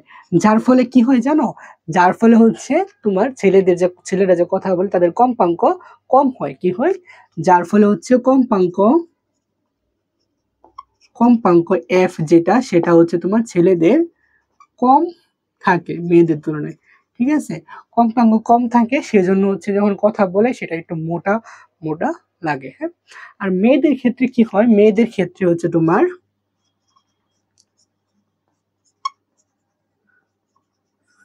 এই ভোকাল কর্ডটা হচ্ছে নরম থাকে বা কোমল থাকে, হ্যাঁ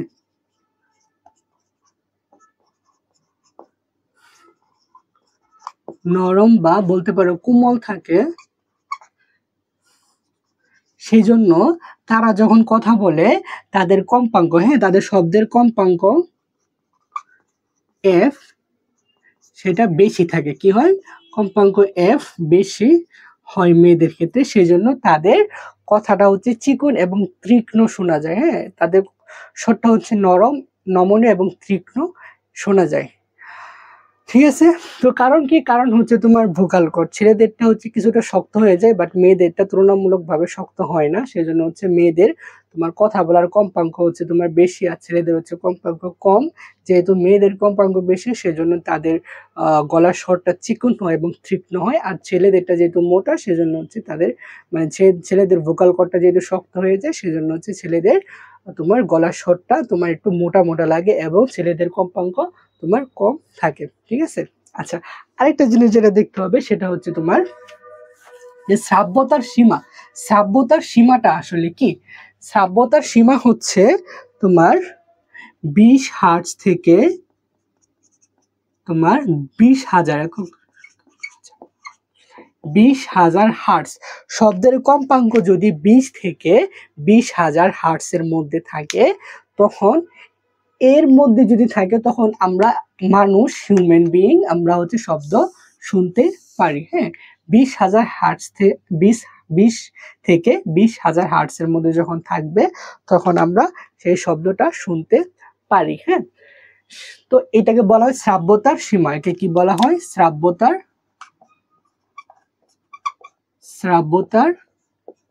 সীমা বলা হয়, ঠিক আছে। আচ্ছা, তো এটা আমাদের অবশ্যই মুখস্থ রাখতে হবে। তো এটা হচ্ছে 20 হার্টজ থেকে 20,000 বা 20 কিলো হার্টজ, হ্যাঁ 20 কিলো হার্টজের মধ্যে, এর মধ্যে কিন্তু থাকতে হবে। তা এর যদি তোমার 20 হার্টজের কম যদি হয়, হ্যাঁ মনে করো একটা শব্দ হয়েছে এটা হচ্ছে তোমার 20 হার্টজের থেকে কম, তাহলে সেটা আমরা শুনতে পাবো না, হ্যাঁ।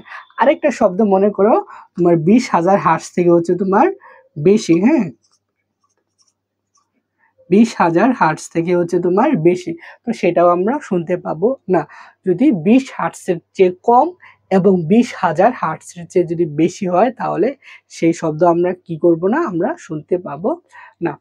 আচ্ছা, আরেকটা জিনিস সেটা আমাদের দেখতে হবে সেটা হচ্ছে যদি তোমার 20,020 হার্টজের চেয়ে কম হয়, কম হয় তবে তাকে কি বলা হয়, তবে তাকে শব্দেতর, হ্যাঁ শব্দেতর বা ইনফ্রাসাউন্ড বলা হয়, ইনফ্রাসাউন্ড। ইনফ্রাসাউন্ড বলে। হ্যাঁ, ইনফ্রাসাউন্ড বা শব্দেতর কাকে বলে? যদি কোনো শব্দের কম্পাঙ্ক 20 হার্টসের চেয়ে কম হয় তখন তাকে বলা হয় শব্দেতর বা ইনফ্রাসাউন্ড। তো এই জিনিসটা একটু মাথায় রাখতে হবে, শব্দেতর। হ্যাঁ, শব্দেতর বা ইনফ্রাসাউন্ড বলা হয়। আবার যদি তোমার কোনো শব্দের তোমার কম্পাঙ্ক যদি 20,000 হার্টস বা 20 কিলো হার্টসের থেকে বেশি হয়, হ্যাঁ, হার্টের থেকে যদি বেশি হয় তবে তাকে তোমার বলা হয় শব্দ উত্তর। হ্যাঁ, শব্দ উত্তর বলা হয়, শব্দ উত্তর বা আল্ট্রাসাউন্ড। আল্ট্রাসাউন্ড বলে। হ্যাঁ, আচ্ছা, যদি কোনো শব্দ 20,000 হার্টস বা 20 কিলো হার্টসের চেয়ে বেশি হয় তখন তাকে শব্দ উত্তর বা আল্ট্রাসাউন্ড বলা হয়। তো আল্ট্রাসাউন্ড এবং ইনফ্রাসাউন্ড এই দুইটা সাউন্ডে আমরা শুনতে পাই না, কেননা এটা হচ্ছে 20,000 এবং 20 হার্টসের মধ্যে পড়ে না। ঠিক আছে, তো আশা করি এই জিনিসটা বুঝতে পারছো। তো এটা আমাদের খুবই ইম্পর্টেন্ট। আর এটা তো তোমার এমসিকিউতে 1000 বার আসছে, কতবার যে আসছে তার কোনো হিসাব নাই। এখন দেখবো হচ্ছে আমরা শব্দ তরঙ্গের বৈশিষ্ট্য। হ্যাঁ, দেখো শব্দ তরঙ্গের বৈশিষ্ট্য একই রকম। হ্যাঁ, সেম, অনেকটা সেম। তো আর আমরা কিছু বৈশিষ্ট্য যদি একটু দেখি, দেখো শব্দ তরঙ্গ হচ্ছে তোমার একটা অনুদৈর্ঘ্য তরঙ্গ। একটু আগে আমি বলছি শব্দ তরঙ্গ হচ্ছে তোমার একটা অনুদৈর্ঘ্য তরঙ্গ। তো তরঙ্গের বেগ, এই যে শব্দ তরঙ্গের বেগ মাধ্যমের উপর নির্ভর করে। কি করে? মাধ্যমের উপর নির্ভর করে। তো মাধ্যম যদি কঠিন মাধ্যম হয়, তোমার কঠিন মাধ্যমে হচ্ছে বেগ সবচেয়ে বেশি, কঠিন মাধ্যমে বেগ সবচেয়ে বেশি। হ্যাঁ, তারপরে হচ্ছে তোমার তরল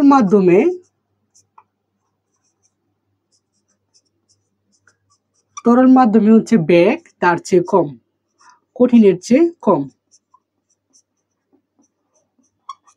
এবং যদি তুমি বায়বীয় মাধ্যমে আসি, বায়বীয়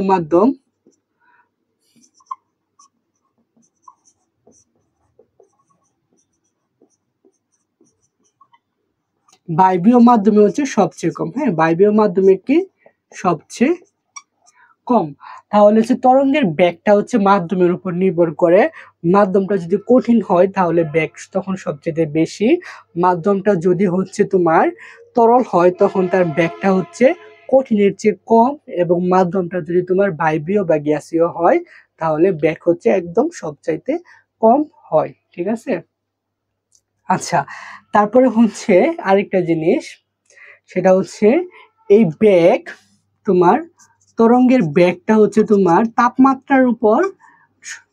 তাপমাত্রার উপর নির্ভর করে। হ্যাঁ, তাপমাত্রার উপর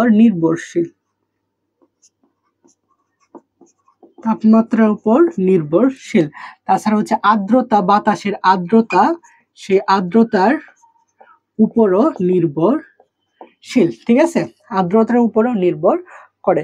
দেখো কোথাও কোনো জিনিসের তাপমাত্রা যদি বৃদ্ধি পায় তখন সেটার শব্দের বেগও বা তরঙ্গের বেগও বৃদ্ধি পাবে, এবং তাপমাত্রা যদি কম হয় তোমার শব্দের বেগও কম হবে। আর হচ্ছে বাতাসের আর্দ্রতার উপরে হচ্ছে তোমার তরঙ্গের বেগ, মানে শব্দ তরঙ্গের বেগ হচ্ছে তোমার নির্ভর করে। এখন হচ্ছে আমরা ছোট্ট একটা ম্যাথ দেখবো। দেখো এখানে কি বলছে, ম্যাথে তোমার বলছে যে 2 কিলো হার্টজ কম্পাঙ্কের একটি শব্দের বেগ হচ্ছে তোমার 334 মিটার পার সেকেন্ড হলে তরঙ্গ দৈর্ঘ্য কত? হ্যাঁ, এখানে কি চাইছে? তরঙ্গ দৈর্ঘ্য। আর কি আছে? শব্দের বেগ। হ্যাঁ, আমরা যদি একটু লিখি এখানে কি আছে, যে এখানে হচ্ছে তোমার কম্পাঙ্ক এফ ইকুয়াল কত হচ্ছে 2 কিলো হার্টজ। 1 কিলো হার্টজ মানে হচ্ছে 1000 হার্টজ, 2 কিলো হার্টজ মানে হচ্ছে 2000 হার্টজ। তাহলে একক, দশক, শতক, হাজার, 2000 হার্টজ। আর কি আছে? আর হচ্ছে তোমার শব্দের বেগ। তাহলে বেগ ভি সমান 334 মিটার পার সেকেন্ড। এখানে কি বলছে তরঙ্গ দৈর্ঘ্য, হ্যাঁ তাহলে তরঙ্গ দৈর্ঘ্য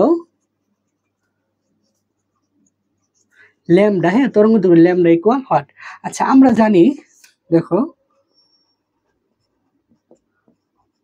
আমরা জানি কি, আমরা জানি হচ্ছে ভি সমান এফ ল্যামডা। তো কোশ্চেনে কি চাইছে, ল্যামডা চাইছে, তাহলে ল্যামডা লিখতে পারি ল্যামডা সমান তোমার বি বাই এফ।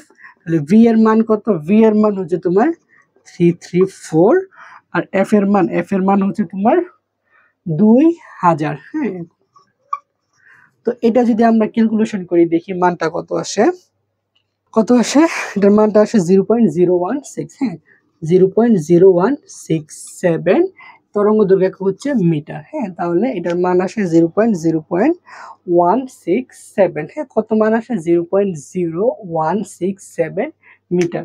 তো এটাই হচ্ছে আমাদের এটার আনসার। হ্যাঁ আচ্ছা তো ম্যাথটা যদি আমরা আরেকটু দেখি, তো কি বলছিল যে 2 কিলো হার্টজ কম্পাঙ্কের একটি শব্দের বেগ হচ্ছে 334 মিটার পার সেকেন্ড হলে তরঙ্গ দৈর্ঘ্য কত। হ্যাঁ তো আমরা জানি কি, আমরা জানি হচ্ছে তরঙ্গ বেগ b সমান f ল্যামডা। তো এখান থেকে তরঙ্গ দৈর্ঘ্য যেহেতু চাইছে, তরঙ্গ দৈর্ঘ্য সাথে তোমার কম্পাঙ্ক f গুণ আছে, এটা যদি এই পাশে আসে তাহলে ভাগ হয়ে যাবে, তাহলে b by f lambda equal b by f। তোমার তরঙ্গের বেগ হচ্ছে তোমার 334 মিটার পার সেকেন্ড এবং কম্পাঙ্ক f হচ্ছে তোমার 2000 হার্টজ। হ্যাঁ তো আমরা যদি এখানে ভাগ করি তাহলে আনসার আসে 0.0167 মিটার। হ্যাঁ তো এটাই হচ্ছে আমাদের আনসার। এখন দেখবো হচ্ছে আমরা প্রতিধ্বনিটা আসলে কি। দেখো প্রতিধ্বনিটা হচ্ছে আমরা যখন একটা শব্দ শুনি সেটা আমাদের ব্রেনে 0.1 সেকেন্ড সেটা রিঅ্যাকশন থেকে যায়। হ্যাঁ আমরা যখন একটা শব্দ শুনি সেটা আমাদের ব্রেনে 0.1 সেকেন্ড পর্যন্ত এটার তোমার প্রভাবটা থেকে যায়। তো পরপর দুইটা শব্দ যদি 0.1 সেকেন্ডের মধ্যে আমরা শুনি তো সেটা আমরা শুনতে পাবো না। হ্যাঁ মনে করো পরপর দুইটা শব্দ আসতেছে, দুইটা শব্দ যদি পরপর দুইটা শব্দ 0.1 সেকেন্ডের মধ্যে হয় তখন সেটা আমরা শুনতে পাবো না।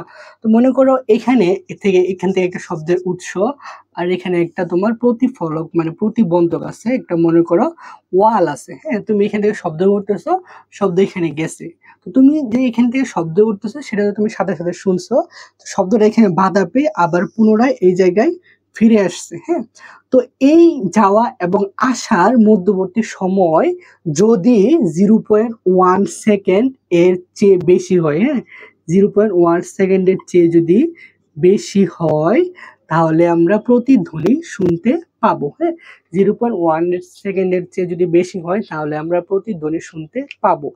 আর যদি 0.1 সেকেন্ডের চেয়ে কম হয়, হ্যাঁ তাহলে আমরা প্রতিধ্বনি শুনতে পাবো না। যদি কম হয় তাহলে শুনতে পাবো না। বুঝছো বিষয়টা?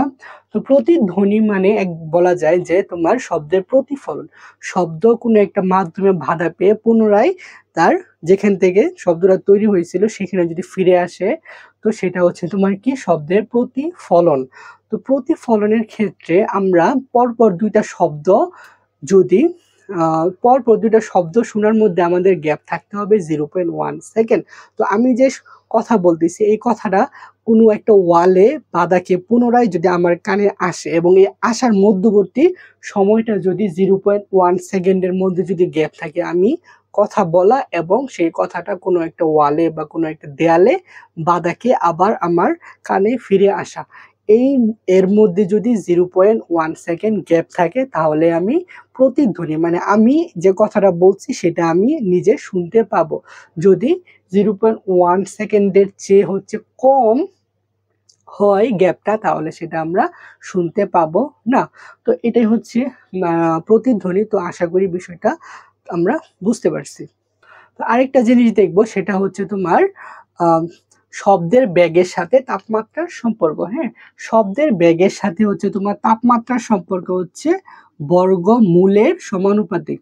কি শব্দের বেগের সাথে তাপমাত্রার সম্পর্ক হচ্ছে তোমার বর্গমূলের সমানুপাতিক। তো এইটা আমাদের অবশ্যই মুখস্থ করতে হবে কারণ এটা দিয়ে আমরা ম্যাথ করব, হ্যাঁ, শব্দের বেগের সাথে তাপমাত্রার সম্পর্ক হচ্ছে তোমার বর্গমূলের সমানুপাতিক। এখানে যে তাপমাত্রা টি, এটা মনে রাখতে হবে, এখানে তাপমাত্রা টি। আবার এই চ্যাপ্টারে আমরা টি সমান পর্যায়কাল কিন্তু পড়ছি, হ্যাঁ, এই চ্যাপ্টারে টি সমান পর্যায়কাল পড়ছি, বাট এই সূত্রের ক্ষেত্রে টি হচ্ছে তাপমাত্রা এবং এই তাপমাত্রা হচ্ছে কেলভিন তাপমাত্রায় হবে, সেলসিয়াসে না, কেলভিনে হবে, কেলভিন তাপমাত্রায় হবে। ঠিক আছে? আচ্ছা, তো এই সূত্র থেকে আমরা একটা জিনিস লিখতে পারি, দেখো এখানে হচ্ছে সম্পর্ক ভি এবং টি সমানুপাতিক, জাস্ট বর্গমূলের। তো এখান থেকে আমরা এটা লিখতে পারি v1 বাই v2 সমান √of t1 by t2, v1 by v2 সমান √of t1 বাই t2। এটা আমাদের ম্যাথ করার সময় লাগবে, এটা অবশ্যই মুখস্থ করে ফেলবা। আশা করি এটা বুঝতে পারছো তোমরা। দেখো বেগের সাথে তাপমাত্রা সম্পর্ক রিলেটেড একটা ম্যাথ যদি আমরা দেখি, এখানে কি বলছে, কোন জায়গায় শীতকালে তাপমাত্রা ছিল হচ্ছে 10 ডিগ্রি সেলসিয়াস এবং শব্দের বেগ ছিল হচ্ছে তোমার 332 মিটার পার সেকেন্ড। হ্যাঁ, গ্রীষ্মকালে সেই তাপমাত্রা বেড়ে হয় হচ্ছে 30 ডিগ্রি সেলসিয়াস যদি হয়, তাহলে শব্দের বেগ কত? মানে কোনো একটা জায়গায় শীতকালে হচ্ছে তাপমাত্রা ছিল হচ্ছে 10 ডিগ্রি সেলসিয়াস এবং শব্দের বেগ ছিল হচ্ছে 332 মিটার পার সেকেন্ড। হ্যাঁ, গ্রীষ্মকালে সেই তাপমাত্রা বেড়ে দাঁড়াইছে হচ্ছে 30 ডিগ্রি সেলসিয়াসে এবং তখন শব্দের বেগটা কত হবে? তো দেখো আমরা হচ্ছে এই যে একটা সম্পর্ক পড়ছি না, বি সমানুপাতিক √t, এখান থেকে আমরা করতে পারবো। আচ্ছা, তো এটা যদি আমরা সমাধান করি, দেখো লিখবো এখানে শীতকালে শব্দের বেগ ধরি v1, হ্যাঁ, v1 সমান কত? 332 মিটার পার সেকেন্ড। তাহলে শীতকালে তাপমাত্রা কত? শীতকালে তাপমাত্রা T1 হচ্ছে 10 ডিগ্রি সেলসিয়াস। হ্যাঁ, এখানে হচ্ছে সেলসিয়াসে আছে, বাট এই সূত্র যখন আমরা দেখছিলাম তখন কি বলছিলাম যে তাপমাত্রা কেলভিনে নিতে হবে। তো 1 কেলভিন মানে কেলভিন শুরু হয় হচ্ছে তোমার 273 ডিগ্রি সেলসিয়াস, তো সরি 273 কেলভিন দিয়ে শুরু হয়। তো সেলসিয়াস থেকে যখন আমরা কেলভিনে যাব, তো 273 এর সাথে যত সেলসিয়াস হবে তত আমরা যোগ করে দিব, তাহলে হচ্ছে আমরা বের করতে পারবো। তো এখানে হচ্ছে 273 প্লাস কত ডিগ্রি আছে? 10 ডিগ্রি, তো এটা কেলভিন হয়ে গেছে, তাহলে এটা হচ্ছে তোমার 283 কেলভিন। আচ্ছা, এখন এবং গ্রীষ্মকালে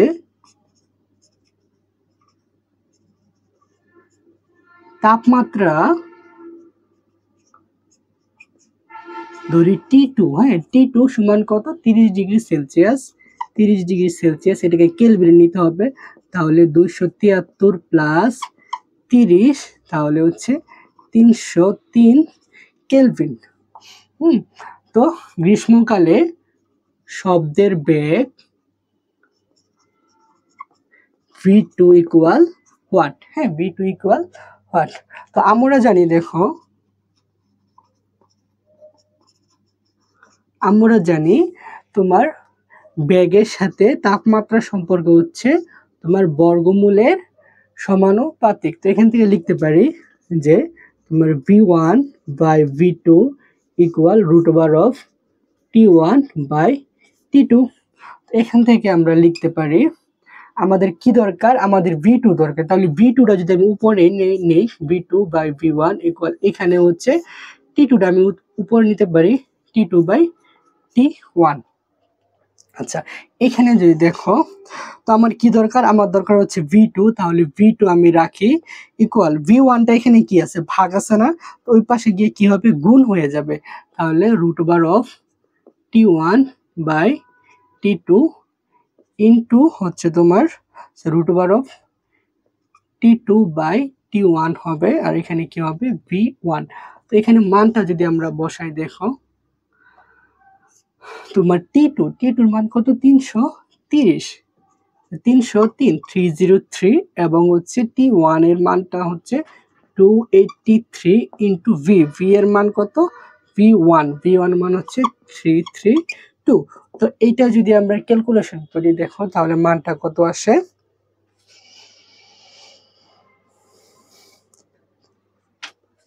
এটার মানটা আসে 343.5 মিটার পার সেকেন্ড। তার মানে যখন গ্রীষ্মকালে তাপমাত্রা বেড়ে 30°C হয় তখন হচ্ছে শব্দের বেগটা বেড়ে দাঁড়ায় 343.5 মিটার পার সেকেন্ড। হ্যাঁ, তো এটাই হচ্ছে আমাদের আনসার। তো আশা করি এই ম্যাথটা বুঝতে পারছো। তো আরেকবার যদি আমরা একটু সামারি করি, কি বলছে, কোনো একটা জায়গায় শীতকালে তাপমাত্রা 10°C এবং শব্দের বেগ হচ্ছে তোমার 332 মিটার পার সেকেন্ড, এবং ওই স্থানে গ্রীষ্মকালে তাপমাত্রা যদি 30°C হয়, হ্যাঁ, তাহলে হচ্ছে শব্দের বেগ কত হবে। তো আমরা জানি শব্দের বেগের সাথে তাপমাত্রার সম্পর্ক হচ্ছে তোমার বর্গমূলের সমানুপাতিক। তো সেখান থেকে আমরা এই সূত্রটা পাই যে v1/v2 = T1/T2। তো এখান থেকে জাস্ট আমি এখান থেকে আমার কি দরকার, v2 দরকার, তাহলে v2 সমান কি হচ্ছে √T2/T1 × v1। তো মান বসাইছি, ক্যালকুলেটর চাপ দিবা, আনসার পেয়ে যাবা, শেষ। এখন দেখব হচ্ছে আমরা শব্দের ব্যবহার। দেখো শব্দের ব্যবহার কি ক্ষেত্রে, কথা বলা, কথা শোনা, তারপর হচ্ছে আমরা গান শুনি, তারপর হচ্ছে ডাক্তাররা হচ্ছে তোমার হৃদস্পন্দন শুনে রোগীর, হ্যাঁ, ডাক্তাররা কি করে তোমার হৃদস্পন্দন শুনে রোগীর। হচ্ছে আলট্রাসোনোগ্রাফি করা হয় চিকিৎসা ক্ষেত্রে, হচ্ছে আলট্রাসাউন্ড ক্লিনার। হ্যাঁ, তোমার ল্যাবরেটরিতে যখন ক্ষুদ্র ক্ষুদ্র জিনিসপত্র পরিষ্কার করা হয় তখন হচ্ছে আলট্রাসাউন্ড ক্লিনার ব্যবহার করা হয়ে থাকে, ঠিক আছে। তাছাড়া হচ্ছে তোমার ত্রিমাত্রিক সিসমিক সার্ভে, ত্রিমাত্রিক সিসমিক সার্ভেতে হচ্ছে শব্দের ব্যবহার করা হয়। এটা হচ্ছে এক ধরনের সার্ভে যার মাধ্যমে হচ্ছে মাটির অভ্যন্তরীণ গঠন সম্পর্কে জানা যায় এবং মাটির নিচে তেল বা হচ্ছে তোমার কোনো কিছুর খনি আছে কিনা সেগুলো হচ্ছে তোমার শনাক্তকরণ করা হয় এই সার্ভে দ্বারা। এক্ষেত্রে কি হয়, মনে করো এটা হচ্ছে তোমার ভূমি, হ্যাঁ, এটা হচ্ছে তোমার ভূমি, এই ভূমির একটা জায়গায় ছোট্ট একটা বিস্ফোরণ করা হয়, হ্যাঁ, ভূমির জায়গায় একটা জায়গায় ছোট একটা বিস্ফোরণ করা হয়।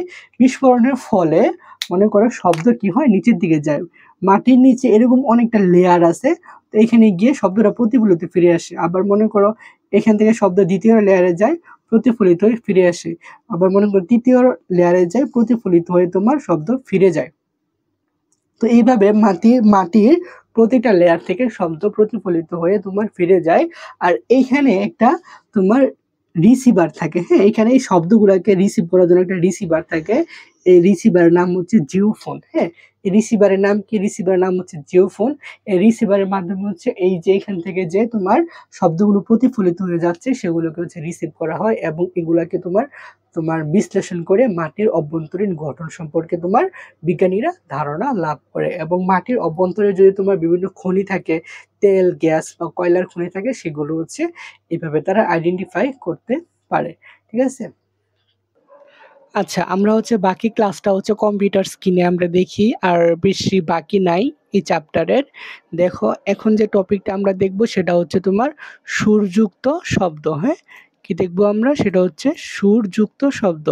দেখো একটা সুরযুক্ত শব্দের মধ্যে হচ্ছে অনেকগুলো তরঙ্গ থাকে। হ্যাঁ, একটা সুরযুক্ত শব্দের মধ্যে শুধু একটা তরঙ্গ থাকে না, অনেকগুলো তরঙ্গ থাকে। অনেকগুলো তরঙ্গ পরস্পরের সাথে তোমার একসাথে যুক্ত হয়ে একটা হচ্ছে তোমার সুরেলা শব্দ তৈরি করে, ঠিক আছে। আচ্ছা, তো এখান থেকে আমাদের কয়েকটা জিনিস মুখস্থ করতে হবে যেটা পরীক্ষায় আসে, সেটা হচ্ছে তীব্রতা। ঠিক আছে, দেখতে পাচ্ছ তীব্রতা কাকে বলে। হ্যাঁ, একটি সুরেলা শব্দ কত জোরে শোনা যাচ্ছে তার পরিমাপে হচ্ছে তীব্রতা। হ্যাঁ, একটি সুরেলা শব্দ কত জোরে শোনা যাচ্ছে তার পরিমাপটাই কি, তীব্রতা। এটা আমাদের মুখস্থ করতে হবে। তো তীব্রতার এককটা আমাদের পড়তে হবে, এটা এমসিকিউতে অনেক আসে। তো তীব্রতার একক কি, তীব্রতার একক হচ্ছে ওয়াট পার মিটার স্কোয়ার। এখানে ডাব্লিউটা হচ্ছে ওয়াট আর এম হচ্ছে মিটার। হ্যাঁ, ওয়াট পার মিটার স্কোয়ার। তারপরে যদি দেখো তীক্ষ্ণতা, হ্যাঁ, তীক্ষ্ণতা বা এর অপর নাম হচ্ছে পিচ, এটা আমাদের মুখস্থ করতে হবে। এটা হচ্ছে তোমার সুরযুক্ত শব্দের যে বৈশিষ্ট্য দিয়ে একই তীব্রাকার শব্দকে কখনো মোটা এবং কখনো তীক্ষ্ণ শোনা যায় তাকে বলা হয় তীক্ষ্ণতা বা পিচ। মানে যে বৈশিষ্ট্য দিয়ে একই শব্দকে কখনো মোটা এবং কখনো তীক্ষ্ণ শোনা যায় তাকে বলা হয় তীক্ষ্ণতা বা পিচ। তো এর একক হচ্ছে কম্পাঙ্কের এককের সমান হার্টস। হ্যাঁ, এর একক কি, এর একক হচ্ছে তোমার হার্টস। আচ্ছা, তারপর হচ্ছে টিম্বারে আসো। টিম্বার এইটা কিন্তু অনেকবার আসছে বোর্ডে। হ্যাঁ, বোর্ডের কোয়েশ্চেন যদি তুমি একটু একটু উল্টায় দেখো তাহলে দেখবা টিম্বার আসছে। দেখো টিম্বার মানে হচ্ছে ভিন্ন ভিন্ন বাদ্যযন্ত্র থেকে আসা শব্দের পার্থক্য যে বৈশিষ্ট্য দিয়ে বোঝা যায়, হ্যাঁ? ভিন্ন ভিন্ন বাদ্যযন্ত্র থেকে আসা শব্দের পার্থক্য যে বৈশিষ্ট্য দিয়ে বোঝা যায় তাকেই বলা হয় টিম্বার বা সুরের গুণ। টিম্বারের অপর নাম হচ্ছে কি? সুরের গুণ। আচ্ছা, এখন এমসিকিউর জন্য আমাদের ছোট্ট একটা টপিক দেখতে হবে, সেটা হচ্ছে তোমার এই যে এখানে আমি মার্ক করে রাখছি, তার দিয়ে তৈরি বাদ্যযন্ত্র কি, কি? বাতাসের প্রবাহ দিয়ে তৈরি বাদ্যযন্ত্র কি, কি? আঘাত দিয়ে বা আঘাত দিয়ে শব্দ তৈরি করা বাদ্যযন্ত্র কি, কি? এটা আমাদের একটু জানতে হবে। দেখো তার দিয়ে কি, কি বাদ্যযন্ত্র তৈরি করা হয়? যেরকম একতারা, একতারার মধ্যে একটা তার থাকে এবং তারকে বিভিন্নভাবে নাড়িয়ে তোমার বাদ্যযন্ত্র তৈরি করা হয়। তারপর হচ্ছে বেহালা, তারপর হচ্ছে সেতারা, এগুলো হচ্ছে তোমার তার দিয়ে তৈরি বাদ্যযন্ত্র। তারপর হচ্ছে বাতাসের প্রবাহ দিয়ে তৈরি বাদ্যযন্ত্র কি? সেটা হচ্ছে বাঁশি, হারমোনিয়াম। তারপর হচ্ছে তোমার আঘাত দিয়ে শব্দ তৈরি করে বাদ্যযন্ত্র কি? সেটা হচ্ছে তোমার ঢোল, তবলা। তো এটা আমাদের পড়তে হবে কারণ এটা হচ্ছে কোথায় আসে? এমসিকিউতে আসে। তারপরে দেখো শব্দ দূষণ। শব্দ দূষণ কি? শব্দ দূষণ হচ্ছে তোমার অপ্রয়োজনীয় যে শব্দগুলো হয় আমাদের পরিবেশের চারপাশে, যেরকম হচ্ছে গাড়ির শব্দ, ট্রাকের শব্দ, গাড়ির হর্ন, হ্যাঁ? এগুলো হচ্ছে তোমার তোমার এগুলোর মাধ্যমে শব্দ দূষিত হয়ে থাকে। তো এখান থেকে তোমরা একটু রিডিং পড়ে ফেলবা এটা। আর হচ্ছে এই বক্সটা আমাদের একটু পড়তে হবে। দেখো এখান থেকে এমসিকিউ আসে। তো আমরা একদম নিচে যদি দেখো মশার পাখার শব্দ, হ্যাঁ? মশার পাখার শব্দ বলতে গেলে আমরা কখনো শুনিই না। তো যখন আমাদের কানে এসে ভন, ভন করে তখন শুনি। তাছাড়া আমরা শুনি না যেহেতু নরমালি আমাদের সামনে, আমার সামনে দিয়ে যে একটা মশা উড়ে যায়, তো এই মশার পাখার শব্দ আমি শুনতে পাবো না। সেজন্য হচ্ছে মশার পাখার শব্দ হচ্ছে 0 ডিবি। ডিবি মানে হচ্ছে ডেসিবল, হ্যাঁ? এটা হচ্ছে শব্দের একক। এটা আমরা বলতে পারি শব্দের এক ধরনের একক ডেসিবল। আচ্ছা নিঃশ্বাস, হ্যাঁ? আমরা যে শ্বাস-প্রশ্বাস নেই, নিঃশ্বাস নেই, নিঃশ্বাস হচ্ছে তোমার 10 ডেসিবল, হ্যাঁ? তো এটা কিভাবে মনে রাখবা? মনে করো একটা ছেলে হচ্ছে তোমার 10 ঘন্টা ঘুমায়, হ্যাঁ? 10 ঘন্টা ঘুমানোর সময় তো শ্বাস নেওয়া ছাড়া কোনো কাজ নাই, হ্যাঁ? তো সে 10 ঘন্টা ঘুমায়। তো নিঃশ্বাসের তোমার পরিমাপ হচ্ছে তোমার 10 ডেসিবল। তারপর হচ্ছে কথাবার্তা। মনে করো তোমরা 4 থেকে 6 জন ফ্রেন্ড একসাথে বসে গল্প করতেছো। তো এটা দিয়ে মনে রাখবা কি 40 থেকে 60 হচ্ছে কথাবার্তা। তারপর হচ্ছে টেলিভিশন, হ্যাঁ? আচ্ছা, তো এটা কিভাবে মনে রাখবা? এটা একটা টেকনিক আছে। মনে করো তুমি বাসায় টিভি দেখো, হ্যাঁ? তো একটু বেশি টিভি দেখো যার ফলে ওই যে তোমার আব্বু বা তোমার আম্মু তোমার বলতেছে, "এই তুই যে এত বেশি টিভি দেখতেছস, তো তোর জন্য তো মাসে আমার টিভির জন্য টিভির পিছনে ৳৫০ থেকে ৳৬০ কারেন্ট বিল বেশি যাবে।" হ্যাঁ? এই যে বলল ৳৫০ থেকে ৳৬০ মাসে কারেন্ট বিল বেশি যাবে টিভি দেখার জন্য। তার মানে টেলিভিশনের শব্দ দূষণের পরিমাপ হচ্ছে ৫০ থেকে ৬০। তো এটা দিয়ে হচ্ছে তোমরা মনে রাখবা। আচ্ছা তারপরে হচ্ছে গাড়ি, হ্যাঁ? গাড়ি কিভাবে মনে রাখবা? মনে করো বাংলাদেশের গাড়ির রাস্তার তোমার যে সাইনগুলো থাকে ওইখানে লেখা থাকে যে সর্বোচ্চ ৬০ কিলোমিটার পার হাওয়ার। কিন্তু বাংলাদেশের মানুষ কি এতই ভালো? তারা খুবই ভালো। সেজন্য হচ্ছে ৬০ না। তারা হচ্ছে মনে করো ৬০ পার হয়ে ৮০ কিলোমিটার পার আ ৮০ কিলোমিটার পার হাওয়ার বেগে সে কি করে গাড়ি চালায়। তাহলে গাড়ির ক্ষেত্রে কি মনে রাখবা? যে সরকার সাইন দিয়ে রাখছে ৬০ বাট মানুষ চালায় ৮০। তার মানে গাড়ির ক্ষেত্রে শব্দ দূষণের পরিমাপ কি ৬০ থেকে ৮০ ডেসিবল। আচ্ছা, তারপর হচ্ছে ট্রাফিক, হ্যাঁ? ট্রাফিকের ক্ষেত্রে হচ্ছে তোমার আ শব্দের ডেসিবলটা কত, হ্যাঁ? দেখো, এখন তুমি মনে করো যে যদি সরকার তো হচ্ছে ৬০ লিমিট দিয়ে রাখছে। তুমি চালাও ৮০, ৬০ থেকে ৮০। তো কোনো কারণে যদি ৮০ আপ হয়ে যায়, ৮০ বা ৮০ আপ হয়ে যায় তাহলে তোমার ট্রাফিক পুলিশ আইসা তোমার কি করবে? জরিমানা করবে বা তোমার নামে মামলা দিবে। তো এটা দিয়ে মনে রাখতে পারো ৮০ বা ৮০ আপ মানে ৮০ থেকে ৯০ যদি তোমার গাড়ির স্পিড হয়ে যায় তাহলেই ট্রাফিক পুলিশ তোমার কি করবে? মামলা দিবে বা জরিমানা করবে। তো ট্রাফিক দিয়ে কি এটা দিয়ে মনে রাখবা ট্রাফিকের হচ্ছে ডেসিবল হচ্ছে ৮০ থেকে ৯০ ডেসিবল। আচ্ছা আর সবচাইতে বেশি হচ্ছে তোমার জেট ইঞ্জিন। তো জেট ইঞ্জিনের শব্দ অনেক বেশি সেটা হচ্ছে জাস্ট সবার যেহেতু উপরে তো এটা মনে রাখবা ১১০ থেকে ১৪০ ডেসিবল। তো এইভাবে আমরা হচ্ছে বিভিন্ন জিনিসের সাথে রিলেট করে আমরা পড়তে পারি। তো এখানে আর কিছু নাই। তো এই হচ্ছে আমাদের আজকের ক্লাস। তো আশা করি তোমরা পুরো ক্লাসটা যদি দেখো তাহলে এই চ্যাপ্টার সম্পর্কে তোমার কোনো সমস্যা থাকার কথা না। তারপরেও যদি কোনো সমস্যা থাকে সেটা আমাদের কমেন্ট করে জানাবা। আমরা আশা করি সেটা সমাধান করার চেষ্টা করব। আর হচ্ছে এই চ্যাপ্টারে আমরা সৃজনশীল সলভ করব। তো তোমাদের আমন্ত্রণ রইলো সৃজনশীলগুলো ক্লাস করার জন্য, হ্যাঁ? সৃজনশীলগুলোর ক্লাস যখন আমরা নিব সেটা করার জন্য তোমাদের আমন্ত্রণ রইলো, হ্যাঁ? হ্যাঁ, সুস্থ থেকো, ভালো থেকো। আল্লাহ হাফেজ।